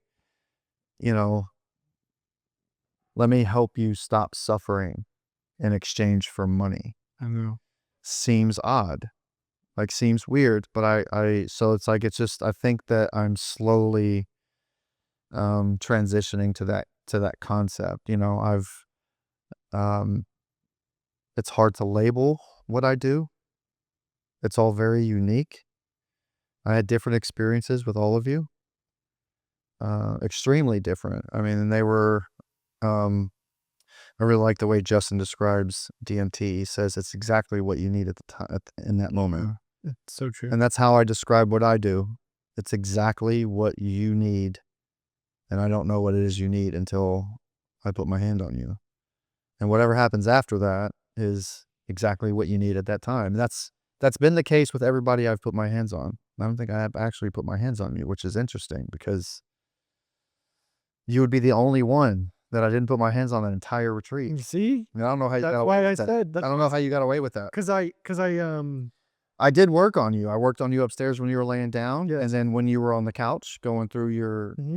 your beautiful journey there. I was there and I was Maybe I was supporting and I was loving and I was, all those things. But how you got away with that? I don't know. Nice work. I maybe had a little intention with that. Like I said, I was kind of either reverent, Yeah. shy, or just respectful or something. You know what's Or interesting about that? maybe like not feeling, I don't know what it is. Maybe there's something there. Maybe it's this because Jordy and Matt, Jordan's wife's name is Maddie. His name's Jordan. I call him Jordy. I don't even know. I should probably ask him if he fucking hates that. Thought his name was Jory Uh, because of you. no, it's Jordan. Justin says it. I have one of my best friends is from my 3D pre-channel life. His name is Jordan, and I called him Jordy for short sometimes, or J Rock. I called him everything except Jordan for a very long nickname's time. bad too. Well, not necessarily nicknames. It's just like that group of friends. We all have nicknames, and you had to get them from the group. You weren't allowed to give yourself your nickname. So I have one, but one of them, his name is like his actual nickname is Lunchbox because he's a very large man and he loves to eat. So we call him Lunchbox, right? I call him Box now. He's Box. I don't even take the trouble to say the full Lunchbox. I just say Box. And it's been that way for decades now. So, yeah, so I called Jordy. His name's actually Jordan, but his wife's name is Maddie. And I was on a walk with Jordan and Maddie, and they said something. I asked Maddie to work on her months ago. And, I didn't pressure her. I didn't, any of that, but I knew that there was, they were telling me that it was a thing. There was something I was going to be able to help her through, but free will and all, she had to come to me. So I just waited a little bit impatiently sometimes, but I waited. And after the retreat, I worked on her, but she finally let me work on her. She had a ceremony and, oh, dude, you should talk to her. It's beautiful what happened. But they said something interesting after the fact. After the ceremony, we went on a walk. And she said, yeah, you want me to tell you why I took so long? And I was like, well, yeah. And I don't know how this blind spot existed for me. But she said, when you say you scan people or you can feel or see things or read things or whatever, she said, people are probably thinking about the worst things they think about themselves, the worst things they've ever done, or the worst things about themselves. And being so vulnerable as to let a stranger into that and possibly be able to know deepest, darkest secrets of people or things that they hate about themselves or whatever. And I didn't think about that. Makes sense. I had such a blindness to it. It's just like, why wouldn't you want me to help? That was more of my thinking. It was like, why would somebody not want me to help them? Until I heard that. That was interesting. So that made sense. Like that was something that not only her, but I guarantee you other people who I won't name names, who I've been wanting to work on for a while. And there's just been a little bit of a resistance there. Now I know why. Potatoes. Yeah. Dude, I wish I could work on potatoes because today. Oh, man, Hudson. So You ready for round 3? yeah, let's do it. What are your thoughts about Doge, Elon, Trump? It's been such an entertaining last few months. Entertaining. So what do you just want to know? Like my Your thoughts, your viewpoint, because okay. So there's definitely two sides to every coin. I there believe. should be more sides, but More sides for sure. what Americans need a little bit more of is nuance. I guess so. Let's get this conversation going, huh? I'll go real quick. Is I actually was talking to my mom about it this morning. Oh shit. I think people like my mom. Hope you're listening or watching. I'm gonna tell you to make it to this point. Hi, Mom. I want to share this on the phone with you, but when we only have a few minutes together, just want to hear you.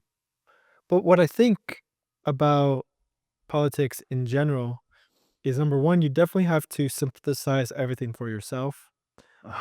Because everyone's gonna be telling you the story through their own flavor. And I try to look past people's personality imperfections, Mm-hmm. to say the least. I try to, although I think Trump is hilarious, but what he's doing is so important. Yeah. He's the leader of the free world, of the most powerful country on this earth. And if anybody had a mind of their own or not a puppet, it'd be him. Not that I don't think he's not controlled on some aspects or Yeah. told what A- to do, APAC. but some are blatantly just full on doing other people's bidding. Yeah. And you can clearly see who is that read There's off that levels. script. Yeah, There's there's levels levels of to it. it. Yeah. And I've been paying attention. I've been trying to hear names like George Soros or Gates or anybody on the Epstein list, or, Mm-hmm. right? So like I'm piecing together. Attaboy. I'm piecing together like, okay, who is on team Overlord and who's on team human? Attaboy. So what I'm seeing is Trump and Elon as genuine people who have their own biases and have their own preferences as well. But ultimately, people who are not puppets. These people control their own decisions, especially Elon, because he's Yeah. not even in politics. And Yeah. somehow he made it Oh, he's right yeah. into the White House. Yeah. So I'll let you riff off from anything from that. Yeah. So I think it's important to preface that it's impossible to agree with another person 100% of the time unless you are a um, vote blue no matter who. If that's your attitude, regardless of either side, because there's definitely people who are Republican that vote Republican no matter what. Um, I think it's important to understand that you're never going to agree with another human being 100% of the time. So you have to have some discernment and say, like, I've been called a Nazi conservative, and I've also been called a liberal. Like, I have liberal people calling me a stupid conservative, and I have conservative people calling me a liberal. That happens a lot less, but I say all that because I've like I believe that, and I hate to say it this way, Trump was far and above, I mean, exponentially better getting voted into office than Kamala Harris. Like, things would have got really bad really fast. That does not mean that I agree with everything that Trump does or says. It doesn't. I have discernment. So I've criticized Trump for a lot of things. I mean, he put more gun laws went on the books under Trump than Obama. Just on a quick side note, the reason being is because who would be better examples if they were politicians? Like Joe Rogan Yeah, would be the best example for me. maybe, I would vote for him. maybe. Me Or what about when Joe Rogan gets into office and feels all that power? True. You don't know how someone's going to be as a politician until they're a politician. Like Trump. Maybe Trump is exactly like he was as a businessman, as a politician. Maybe. But I don't think you can say anybody would be perfect at it because I don't think you understand what that power feels like and what that can do to somebody once they wield it. True. But as far as the character himself of Trump, somebody more like, you know, of our community. Yeah, I mean, I think that we place a lot of expectations on someone who's going to fill that role, as we should. The expectations should be high, right? Um, but I think that there's probably a lot of people out there who could do the job really well. When I say a lot, I don't mean like millions. I mean, there's more than one person in the United States who could effectively run this country if it's at its appropriate level of size. The federal government was never intended to be this large. It just wasn't. Um, so if the federal government is reduced to the size and scope of what its original intent was, then it's actually not a very difficult thing to operate that bureaucracy. Um, I think as far as politics goes, like you're right, we need to be more involved essentially in our own community, which being vocal about your positions, or I love how you disagreed with my idea of karma. And ultimately, I agree with how you described it thereafter. But like being able to agree and disagree and admit when you're wrong. healthy conflict. Yes, healthy conflict is where we're headed for our next leaders. Yeah. Obviously, when it comes to politics or old money, the old guard is dying. The they're dying off because that, or either they completely change their minds and become more open-minded. Like, I haven't heard anything from these people as much, but like apparently Rick Perry, former governor, Mm. Boulder, is huge advocate for, you know what it was? Like, Ibogaine, yeah, Ibogaine. that psychedelic. So he's a boomer generation politician who's Yeah, helping push. I didn't know that until you just said it. That's crazy. Yeah, so he's one example, but there's like so many examples that you can change your mindset. Like people as old as Gabor Mate found ayahuasca, like, and I think he's in the 70s maybe. Um, and he's a world-renowned psychologist who Yeah, was famous before psychedelics, like Michael Pollan. He's kind of like that kind of thing. yeah. So there's so many examples. You have to choose one or the other to wake up if you're a boomer, to just be able to see the deeper message in things, Yeah. or know that it's a strategic thing. It's not as clear cut. Like it's Yeah. kind of like moving the Titanic. It takes a lot longer to steer the Yeah. ship at that global of a level. Yeah. Weed is still illegal. Luckily, we're smoking THCA. By I want to plug Mary J. Attaboy.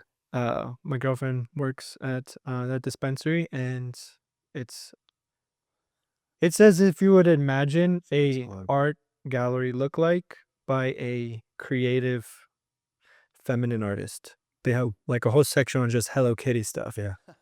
Nice. Of glass and some really nice glass Yeah. pieces. But yeah, THCA, because cannabis is still illegal, and how crazy is that, In right? some places, yeah. Like Some raw places milk, too. apparently, I just learned that was illegal. So, and then In Florida, it had to be, in order for them to sell it, it had to be labeled for pet consumption only. no It way. had to have that on the label in Florida. Yeah. The free state of Florida. Milk's dangerous for me because I always want a lot of chocolate chip cookies in it. I can't disassociate those two right now. Attaboy. Yeah. Yeah. So the change of the guard. I think times are changing. Yeah. I think They definitely are. Our expectations, I think, are rising. I think in some ways at least. I think that there's gonna have to be a certain level of I think presidents are gonna start to get younger mm, as they've been getting older. I think they're gonna start to get younger. Um, I think you're gonna have to be a different. The presidents that are gonna be in like the 2030s aren't gonna. It's kind of like Trump broke the mold. mm, There have been phases of kinds of presidents, right? Presidents used to all come from the military early on, and not that early. I mean, it's not that long ago where that used to almost be like a requirement. They never, not a written one, but there were so many of them. It seemed like you had to be a general or something to be president. And then it's swayed more towards career politician, business. Bush never did anything before he became president outside of politics. It's like career politicians. And then Trump kind of broke that mold, and I think that there's going to be some different kinds of presidents. I guess I might not be describing this very well, no, but you are, because politicians like even Andrew Tate was running for London's prime minister. yeah. And Conor McGregor just announced he's going to run for president of Ireland. And, it's just like, I don't think any of that stuff happens if Trump doesn't break the mold, basically. Wow. So I think that there's some significance to that. I definitely don't. I think there's a lot of things Trump does that I agree with and that I'm glad he's doing. But some of it's a little bit of a smokescreen too. So you can't have Doge come in and say they're making all these cuts and then pass a continuing resolution or pass a budget basically that doesn't lower spending. It's kind of like a smoke and mirrors thing. We can't keep if you're gonna have Doge go through and start cutting things or whatever, then it needs to lead to reductions in size and scope of government. There's no reason to keep spending at the same levels and just, You know, oh, agree with my kind of spending. Their spending was bad, but my spending's okay. It's like, no, the government needs to shrink. The spending, we're getting to a very dangerous place where our highest expense, higher than defense spending, which is the thing we spend the most money on in this country, and historically that's been largely the case, that our interest on our debt is higher than what we spend on defense. I think I The avoided interest, hearing those numbers, and I wasn't aware of that till you told me. the debt is, and that's it. It's significant because when things like interest rates start going up, it makes the interest on our debt go up. So our costs increase, but we're not even paying down the principal. And uh, if it becomes so expensive that we have to start printing money, which is what's been happening, is we don't take in enough money to cover spending. So there's only two ways to fix that: sell more debt or print money. So they just start printing money, which is why 97% of the original purchasing value of the dollar has eroded. People want to get out of the 9 to 5, but Oh, you're comfort and security is what keeps you seeking, that's always scary. gauging, like, how much comfort do I want? How Yeah. how uncomfortable? Because we all can sleep outside in the woods, kind of Mm. uncomfortable. So, like, it's mainly selling,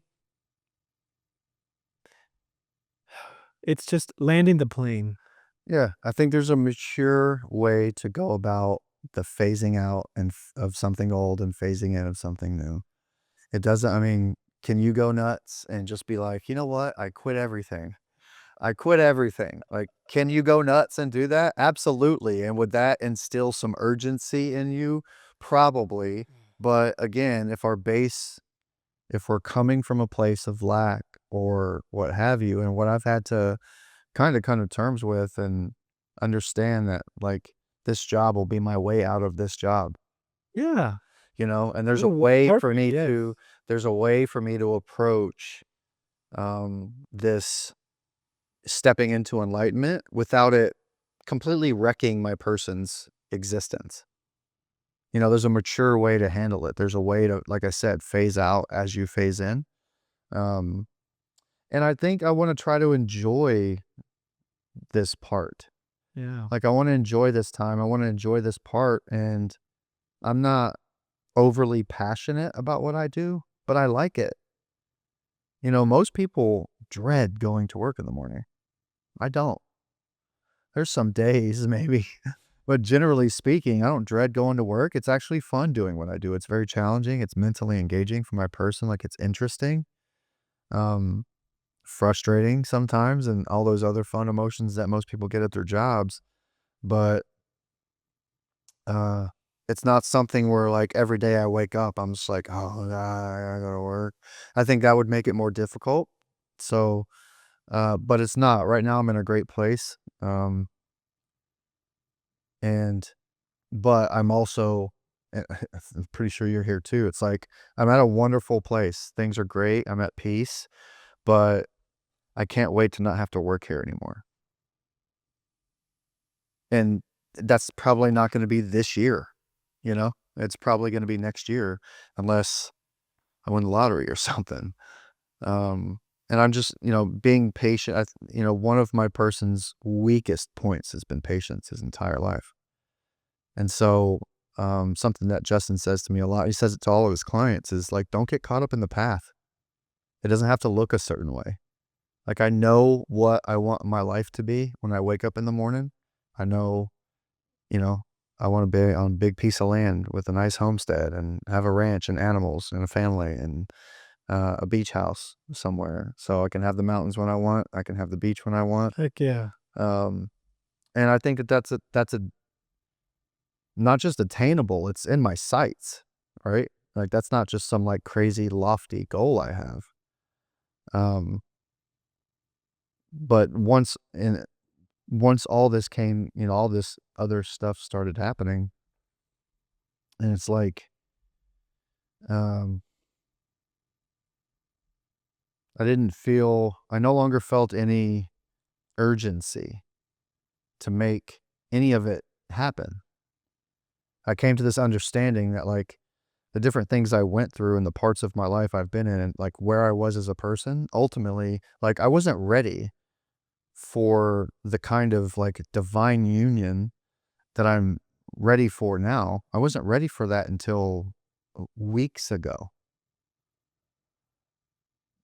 So, like, having that desire to be in a partnership or having that desire to be with someone or have a family, like, I actually wasn't ready to show up in the manner that you're supposed to show up in as a man in a divine union. Um, I wasn't capable of that until literally a few weeks ago.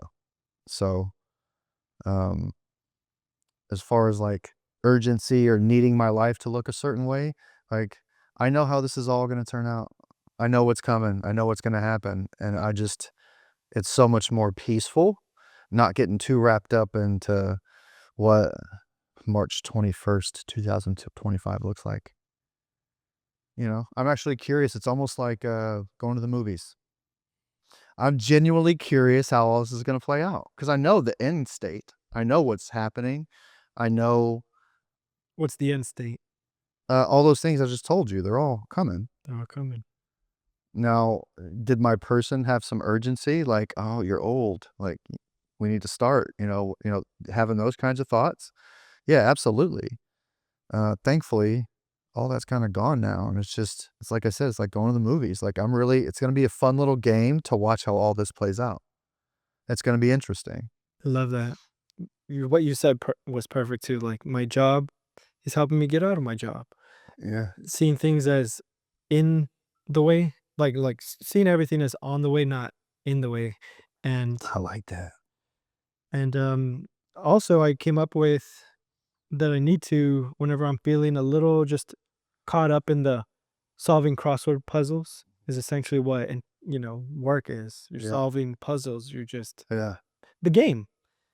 And it can be complex and it uh, can be rewarding and fun. yeah, Um to pause and meditate, go for a walk, mhm, or inject love and presence and why I'm doing what I'm doing, um, can be part of anybody's daily 9 to 5. yeah. So I think what if I gave you $1 billion? That's enough money where you don't ever have to worry again in the human space, right? At least about all the things most humans worry about, right? Then what would you wanna wake up and do every day? I'm not talking about a job. Mm-mm. Don't give me a title of a position. Oh, no. I'm saying if money was no object and you literally could spend your days doing whatever the fuck you wanted, even if that's going and falling off a bar stool and on a beach in Florida drinking margaritas, just what would you do every day? I First thing I started thinking of was calling up all my loved ones, all my friends, and saying, "Hey, what you're doing for your 9 to 5, it's your choice if you wanna still do that, but you don't ever have to think about money again." So That's beautiful, but that's not what I'm I talking would about. get a whole crew, and just like what we did at the retreat Ah, with the group, yeah, just start living.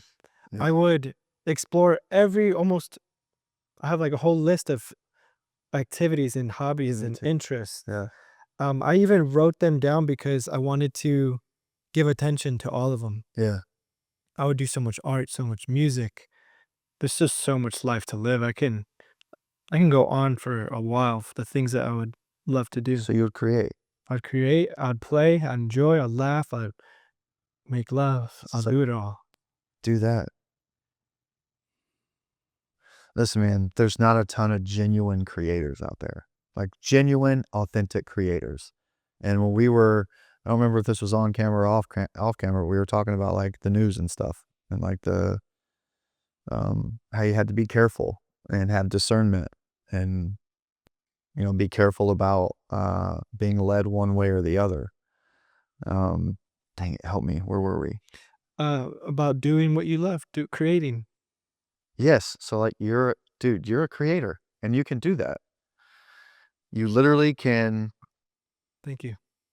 No, and you're welcome, but I mean, like, you can create, and it's not just like one thing you're stuck to. There's actually multiple things that you have the joy and creativity and passion to like create. And when you're creating from such a like genuine, authentic place, you're creating because you love to create and not creating because I need a certain follower count, or Mm. creating because I got to pay my rent. When you're creating just from a space of love of creating, that's authentic content that people follow. So I mean, if it's possible, I'm not putting my like limitations on you or anything like that, but I would just get to a place where you're just like,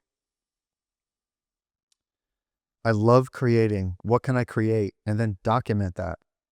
Document that life. Document your Nice. process for Yeah. creating. Document like if you're about to, if you're editing video, document it. Give people pointers.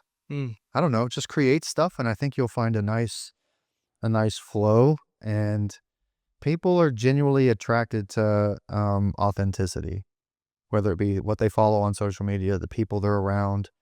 Um, you get around true, it's like being around Justin, you get that there's nothing about Justin that's like a shtick, He's just a very genuine, authentic person. That's a certain energy.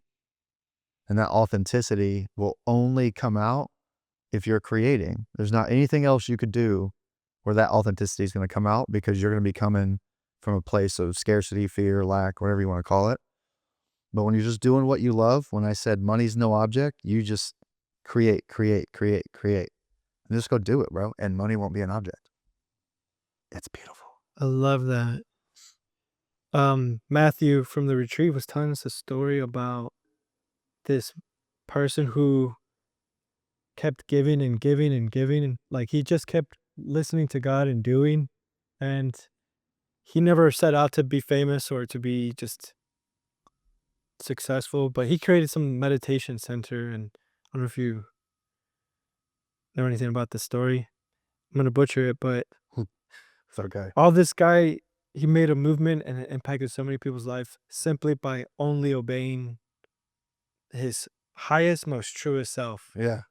And I love that. And I resonate with that too. And I get excited about creating it and documenting. Yeah, thank you for that. It feels exciting. And I have slowly started fanning the flame to my own creativity, and this is a part of it. Yeah. So I appreciate you. You light up when you talk about it, bro. Oh yeah, I'm thanks, telling you, they're man. going to see it on camera. I can't wait to see. You light up when you talk about it. Appreciate it. Yeah, I Yeah. did feel it. I did feel that way too. And I guess overcoming imposter syndrome like everybody else, Yeah. overcoming limiting beliefs of Yeah. million kinds, Yeah.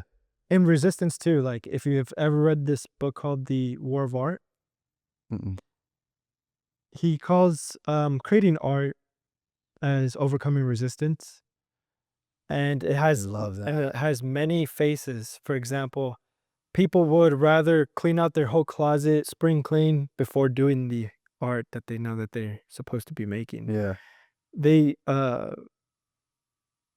you know, any kind of shiny object syndrome or distraction is resistance. And Yeah.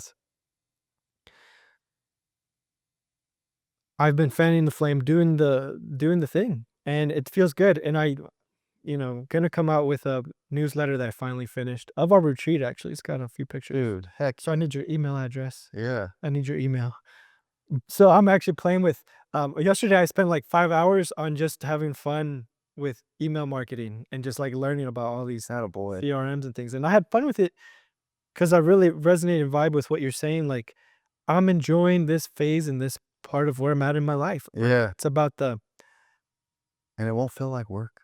it doesn't. You'll just be being you, Yeah. and that's I'm telling you, man, people, it's like a magnet. People are gravitated towards that stuff. If you can fall into a place of just, you're not doing this to pay bills. You're not doing this so you can afford a trip to Bora Bora. You're just Mm, doing it because you genuinely love to create. And as a result, I'm telling you, if you fall into that place, as a result, all those other things will just, it'll just it'll be just happen. I'm telling you, it'll just happen. And it's happening. I've seen just from like scrolling through your YouTube page, like you have talent. It's not like somebody who's, um, goes on American Idol and can't sing for shit, right? Like you can sing, bro. You can sing. You can sing. Uh, Now it's, are you, you know, mo like a famous artist or something? Who fucking knows? But it's what's super cool about, like, I've never known myself to be a creative, like a creator. What's super cool about it is that it lives forever. So, like, when you're gone, the things you created are not. mm, Like yes. people that are in movies, or that there's like "Oh, I'm in this YouTube video," or it's just like it's like you're or I was talking about this with Jordan and somebody else at the retreat, but because Jordan was saying like he's not really on Instagram that much. Now I respect that, but I told him, I said mine's kind of like a diary. Mm, It's been there for so long, and I've had it for almost 10 years yeah. that I can scroll back through there, and it's literally like I can follow, like I can see myself change. I can see the difference in my captions and Uh, what I'm posting, and what I view as important to share with other people. wow, it's your own movie. It's my own movie, and it was wild And you because made it. yeah, and it was wild because Jordan was like, "Oh, fuck, I don't have that," because he hasn't really been on Instagram like that. And I'm not saying either one of those is better or worse. I'm just saying that it one of the things that they told me was gonna happen, as if I really wanted to help people in the manner of which I want, is that I'm gonna fully forget who I was before.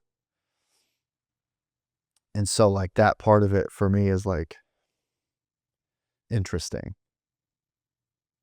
Like, to not have memories of anything before channeling. Think about that. Wait, that's what you're gonna do? Yeah. I've already started forgetting stuff. Is that by The way Justin describes it, which I'm not saying I agree or disagree with, I'm saying it's the only explanation that I've heard that I can follow, is that when you're able to be extremely present, when you when you can get to and stay in the present, you no longer have a concept of past or future. So the past kind of dissolves away if you're staying in the present moment. yeah. And that's the way I think. If I'm butchering that, Justin, please let me know. But I think that's why Justin doesn't remember a bunch of stuff. He doesn't miss stuff because he doesn't remember stuff. Exactly. I agree with that 100%. Yeah, so like I asked him a couple weeks ago, I was like, "Do you miss California?" He was like, "I honestly don't think about it." He's in Texas and he's extremely present in Texas. So he really just thinks about Texas, Yeah. unless he goes back to Venice or goes back to California. And that's, like I said, I'm not saying that that's the answer, but I'm saying that that's the only answer I've heard that makes sense to me. I think that word is called ruminating, Yeah. where you replay something over and over. And so a lot of people replayed something negative over and over. Right. Yeah, yeah. Um, or nostalgic. Whenever it does come in, it can feel good and it can kind of almost feel like I've had my tarot cards read once and it was like Mhm. masochistic, like like feeling bad for your life past for some people. Wait, Enjoy that. that's what yours was? That's what mine was. That like here's why. I left a very functional relationship. Um, the values changed, and I can go into detail about that maybe if we want another can of worms. But I made a decision. My values changed. I made a decision to leave a relationship, Yeah. and in that transition, that's when I had my tarot cards read, and I'm like, you sometimes do have to do something painful, Mm-hmm. so that way you can be grown by it. Like not letting pain stop you from doing what your personal legend says. Yeah. So that's why I got that card. And I brought that up because that ties back with what past can do Mm-hmm. and what memories and what going through your photo album can do. Yeah. It's good sometimes. It can be a good practice to see your own baby pictures. In Yeah. fact, actually, my girlfriend has a wonderful thing that I'm gonna do. I just need to do it. She has her baby pictures all around the apartment. It's adorable because she's in a lot of dresses. Yeah. Nice. Yeah, adorable little dresses. But I love my baby pictures too. I'm doing all kinds of Yeah. wild things. So remembering that we do have our inner child in us is a saying that I like, that most adults are just degenerated kids. Like degenerated. Yeah, we're just a bunch Dude, of unsupervised kids running around. yep. We It's just a we just have IDs in cars now. exactly. We've learned more about the world Sometimes, yeah. sometimes. But if we didn't age, what concept would that would be? We're just like one, maybe 3 stages, 4 stages. You're gonna be a kid for as long as you want, then you could be a teenager for as long as you want, Ooh, so kid, adult. what age are we talking? When you okay, let's break this down. You know what I Well, mean? what age for a kid? What's the age? Maybe up to 7, 8, Ooh, okay. So 10. so you start so you're 7 and you can be 7.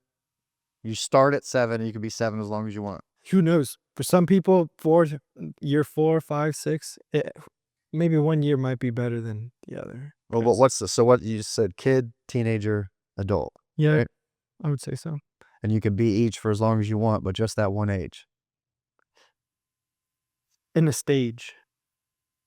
So, like, it doesn't move 1 year at a time, it moves, like, 1 block at a time. How long is a block?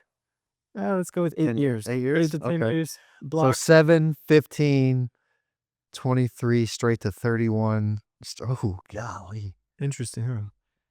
I think with that, the same, I saw this really amazing TED Talk. I don't really watch as many TED Talks now, but Louis Schwartzberg, he does the um time lapse photography of Okay. like all the beautiful nature, mushrooms and butterflies. It's amazing. He created a beautiful thing of just like putting an old man interviewing him, philosophical, talking about just being in the present moment and just having such a beautiful outlook of life, Yeah. narrating around the world, and then at the same time, he interviewed a 5-year-old who said the most adorable things, like, "You have to see it." And She just pretty much was describing an adventurous day to the beach, and using her imagination, and, I think the people who really get it in life slow down, use their imagination more, yeah. Great. create, Yep. play, be in community, go on It's nice, adventures. isn't it? It's nice Yeah, on that side of the table. Yeah. it is. Yeah, it's been cool, like, we do dinners together, you know? We go to the gym together. Um, I saw you guys ride bikes together, like, we ride bikes. that's honestly inspiring, man, like, I need to get me a Hudson, so my Justin. Well, I mean, So just live let close. I mean, you can join the squad. I mean, we'll be good. Yeah, it's just because I'm close, so I live close by. And I'm actually trying to move into the damn neighborhood and see if they can, they can't get rid of me. Um, yeah, there's a few houses for rent here. I enjoy, I'm house sitting for them right now, and it's kicked in like how bad I want a house. You live in an apartment? Yeah, and Me it's too. I haven't lived in a lot of apartments in the last 10 or 15 years. It hasn't been a ton. It's been a lot of homes since I started buying. It's been homes or even townhomes, but not like apartments. Um, and this is making me remember how much I spend so much more time outside with my feet in the grass. Getting sun, hanging out with the dogs, even after they murder pillows. Um, it's just been like I cook steaks on the grill all week. I'm just outside cooking on the grill. It sounds so I good. don't do that as much on the third floor of an Oh, apartment building. man, me neither. Yeah. There's not a lot of places to go put my feet in the grass, and the very small areas of grass we have are filled with dog shit. So I can't. Oh, I need to get out of an apartment. Yeah, so like it's made that's house sitting has made me really, really. I've gotten in the cold plunge. I can't do these things at my place, and part of it's because they have a nice backyard. And I'm surprised he doesn't have a sauna. yeah, they're working on it. There's a Yeah. sauna coming. Yeah, there's gonna be a whole deck out there, and yeah, it's gonna be. This is the retreat center now. No, well, it's gonna start here probably, but yeah, they are getting a sauna. I can't wait. But Honestly, such a cool, like, central HQ for spiritual community. yeah, yeah, yeah, it's a It's great location like, for sure. Yeah, were you at his Christmas the party house that Lovato in built. December? Uh, So I don't think I had met you yet. I was at the New Year's party. I was not at the Christmas party. I went home for Christmas. Oh, yeah, I left for New Yeah, Year's. but I was Yeah. I was here at the New Year's party. Yeah, that was that was actually when I channeled in front of somebody other than Justin for the first time. Tina? Everybody in the room on the sound bit. No way. Yeah. There's a lot of people in the room, bro. Like Justin had to like coax me into it. He was like, did you go in that room with the sound bed at the Knew party? that there was one there. But you never went in there? Okay. Well, it was just like a line out the door almost of people just waiting to get on it. And if you've never experienced a sound bed, it's fucking wild, bro. I haven't. But Recently did. I had been in the room for a long time just staring at the bed, but I knew what was gonna happen if I got on it. I knew exactly what was gonna happen. And Justin literally, I guess, could see it on my face because there was just a moment where he stopped and somebody got up and he was like, "Hudson, you look like you wanna get on there." And had to, like, coax me down there, but I didn't agree to it until he basically he prepped the room and was like, "Hey, this is my buddy Hudson, and when he gets on this bed, y'all are gonna see something real special," basically. No way. Yeah, he prepped the room basically, and so I was like, I kinda read the room real quick and was just like, "Okay, no one's looking at me like I'm a psycho, so, alright, I guess I can do this," and Justin was sitting right next to the bed with Gina, and so I sat down and I looked over at Gina, and right before I laid down, I was like, "I don't wanna do this." I said that to Gina. My person was freaking out. Like, no one had Gina hadn't even seen it. I had only done it in front of Justin. Gina had seen it on video, but she hadn't seen it yet. And I lay on the sound bit, and bro, within 7 seconds, it starts. The Dang. language, Uh, everything. Wow. I need to see it again. When's the next one? I mean, I can do it whenever I want. Oh my gosh. I could do it whenever I want. I mean, it might, without prep, it might take a minute, but like you saw at the retreat, I was in it for like 6 hours, dude. It was just constant. I mean, because I started working on you guys immediately after, like right when Justin started, I started when the breath work started. Honestly, man, because I was in my own world completely for a while, I didn't get to witness not even the visitation y'all had from. Oh. Have y'all talked about that a few more times since then, or? No, I mean, just like I talked, yeah, not on like a podcast or anything, but like just had discussions around it. Yeah, I that was Justin, Jordy, and Zach. I wasn't in there. Oh, you weren't? No, I was working on. I think when it happened, I think is when I was working on Manas. I think when it happened, because right after I finished with him is when Jordan walked out with that look on his face and was like, "Bro." Wow. Yeah, no, I wasn't in the room for that. No. But Interesting. it's been the way it's been described has been pretty crazy. It's been like that. It's how Yeah. it's been tip- That actually looks remarkably like Jordan after that happened. Yeah. That was pretty much what he looked like. Right there, Jordy. I love what an amazing house. And anything in closing you want to share for message, or just what your projects you're working on, where people Yeah. can find you? You can plug all Yeah, man. things. I don't know. I don't. This has been so much fun. I've Me enjoyed too, this man. very, very Me much. too. It's been fun talking. I'm genuinely curious what it's gonna look like Me too. edited, like on YouTube. Like people are either gonna like love this convo or they're gonna be like, "What the fuck are y'all talking I about?" think that I'm was good a with either. special one. I'm good with either one. Uh, Special one. and I mean, to your point, the weed was a help, but also a hindrance. Sometimes we lost our tracks a few times. It was what you get. Hey, but I think it was a good convo. I had a lot of fun. I mean, I don't. I guess you can just like where they can find me. I mean, I'm on Instagram. I guess you can just put it in the thing. It's the notorious RPH. Those are my initials, RPH.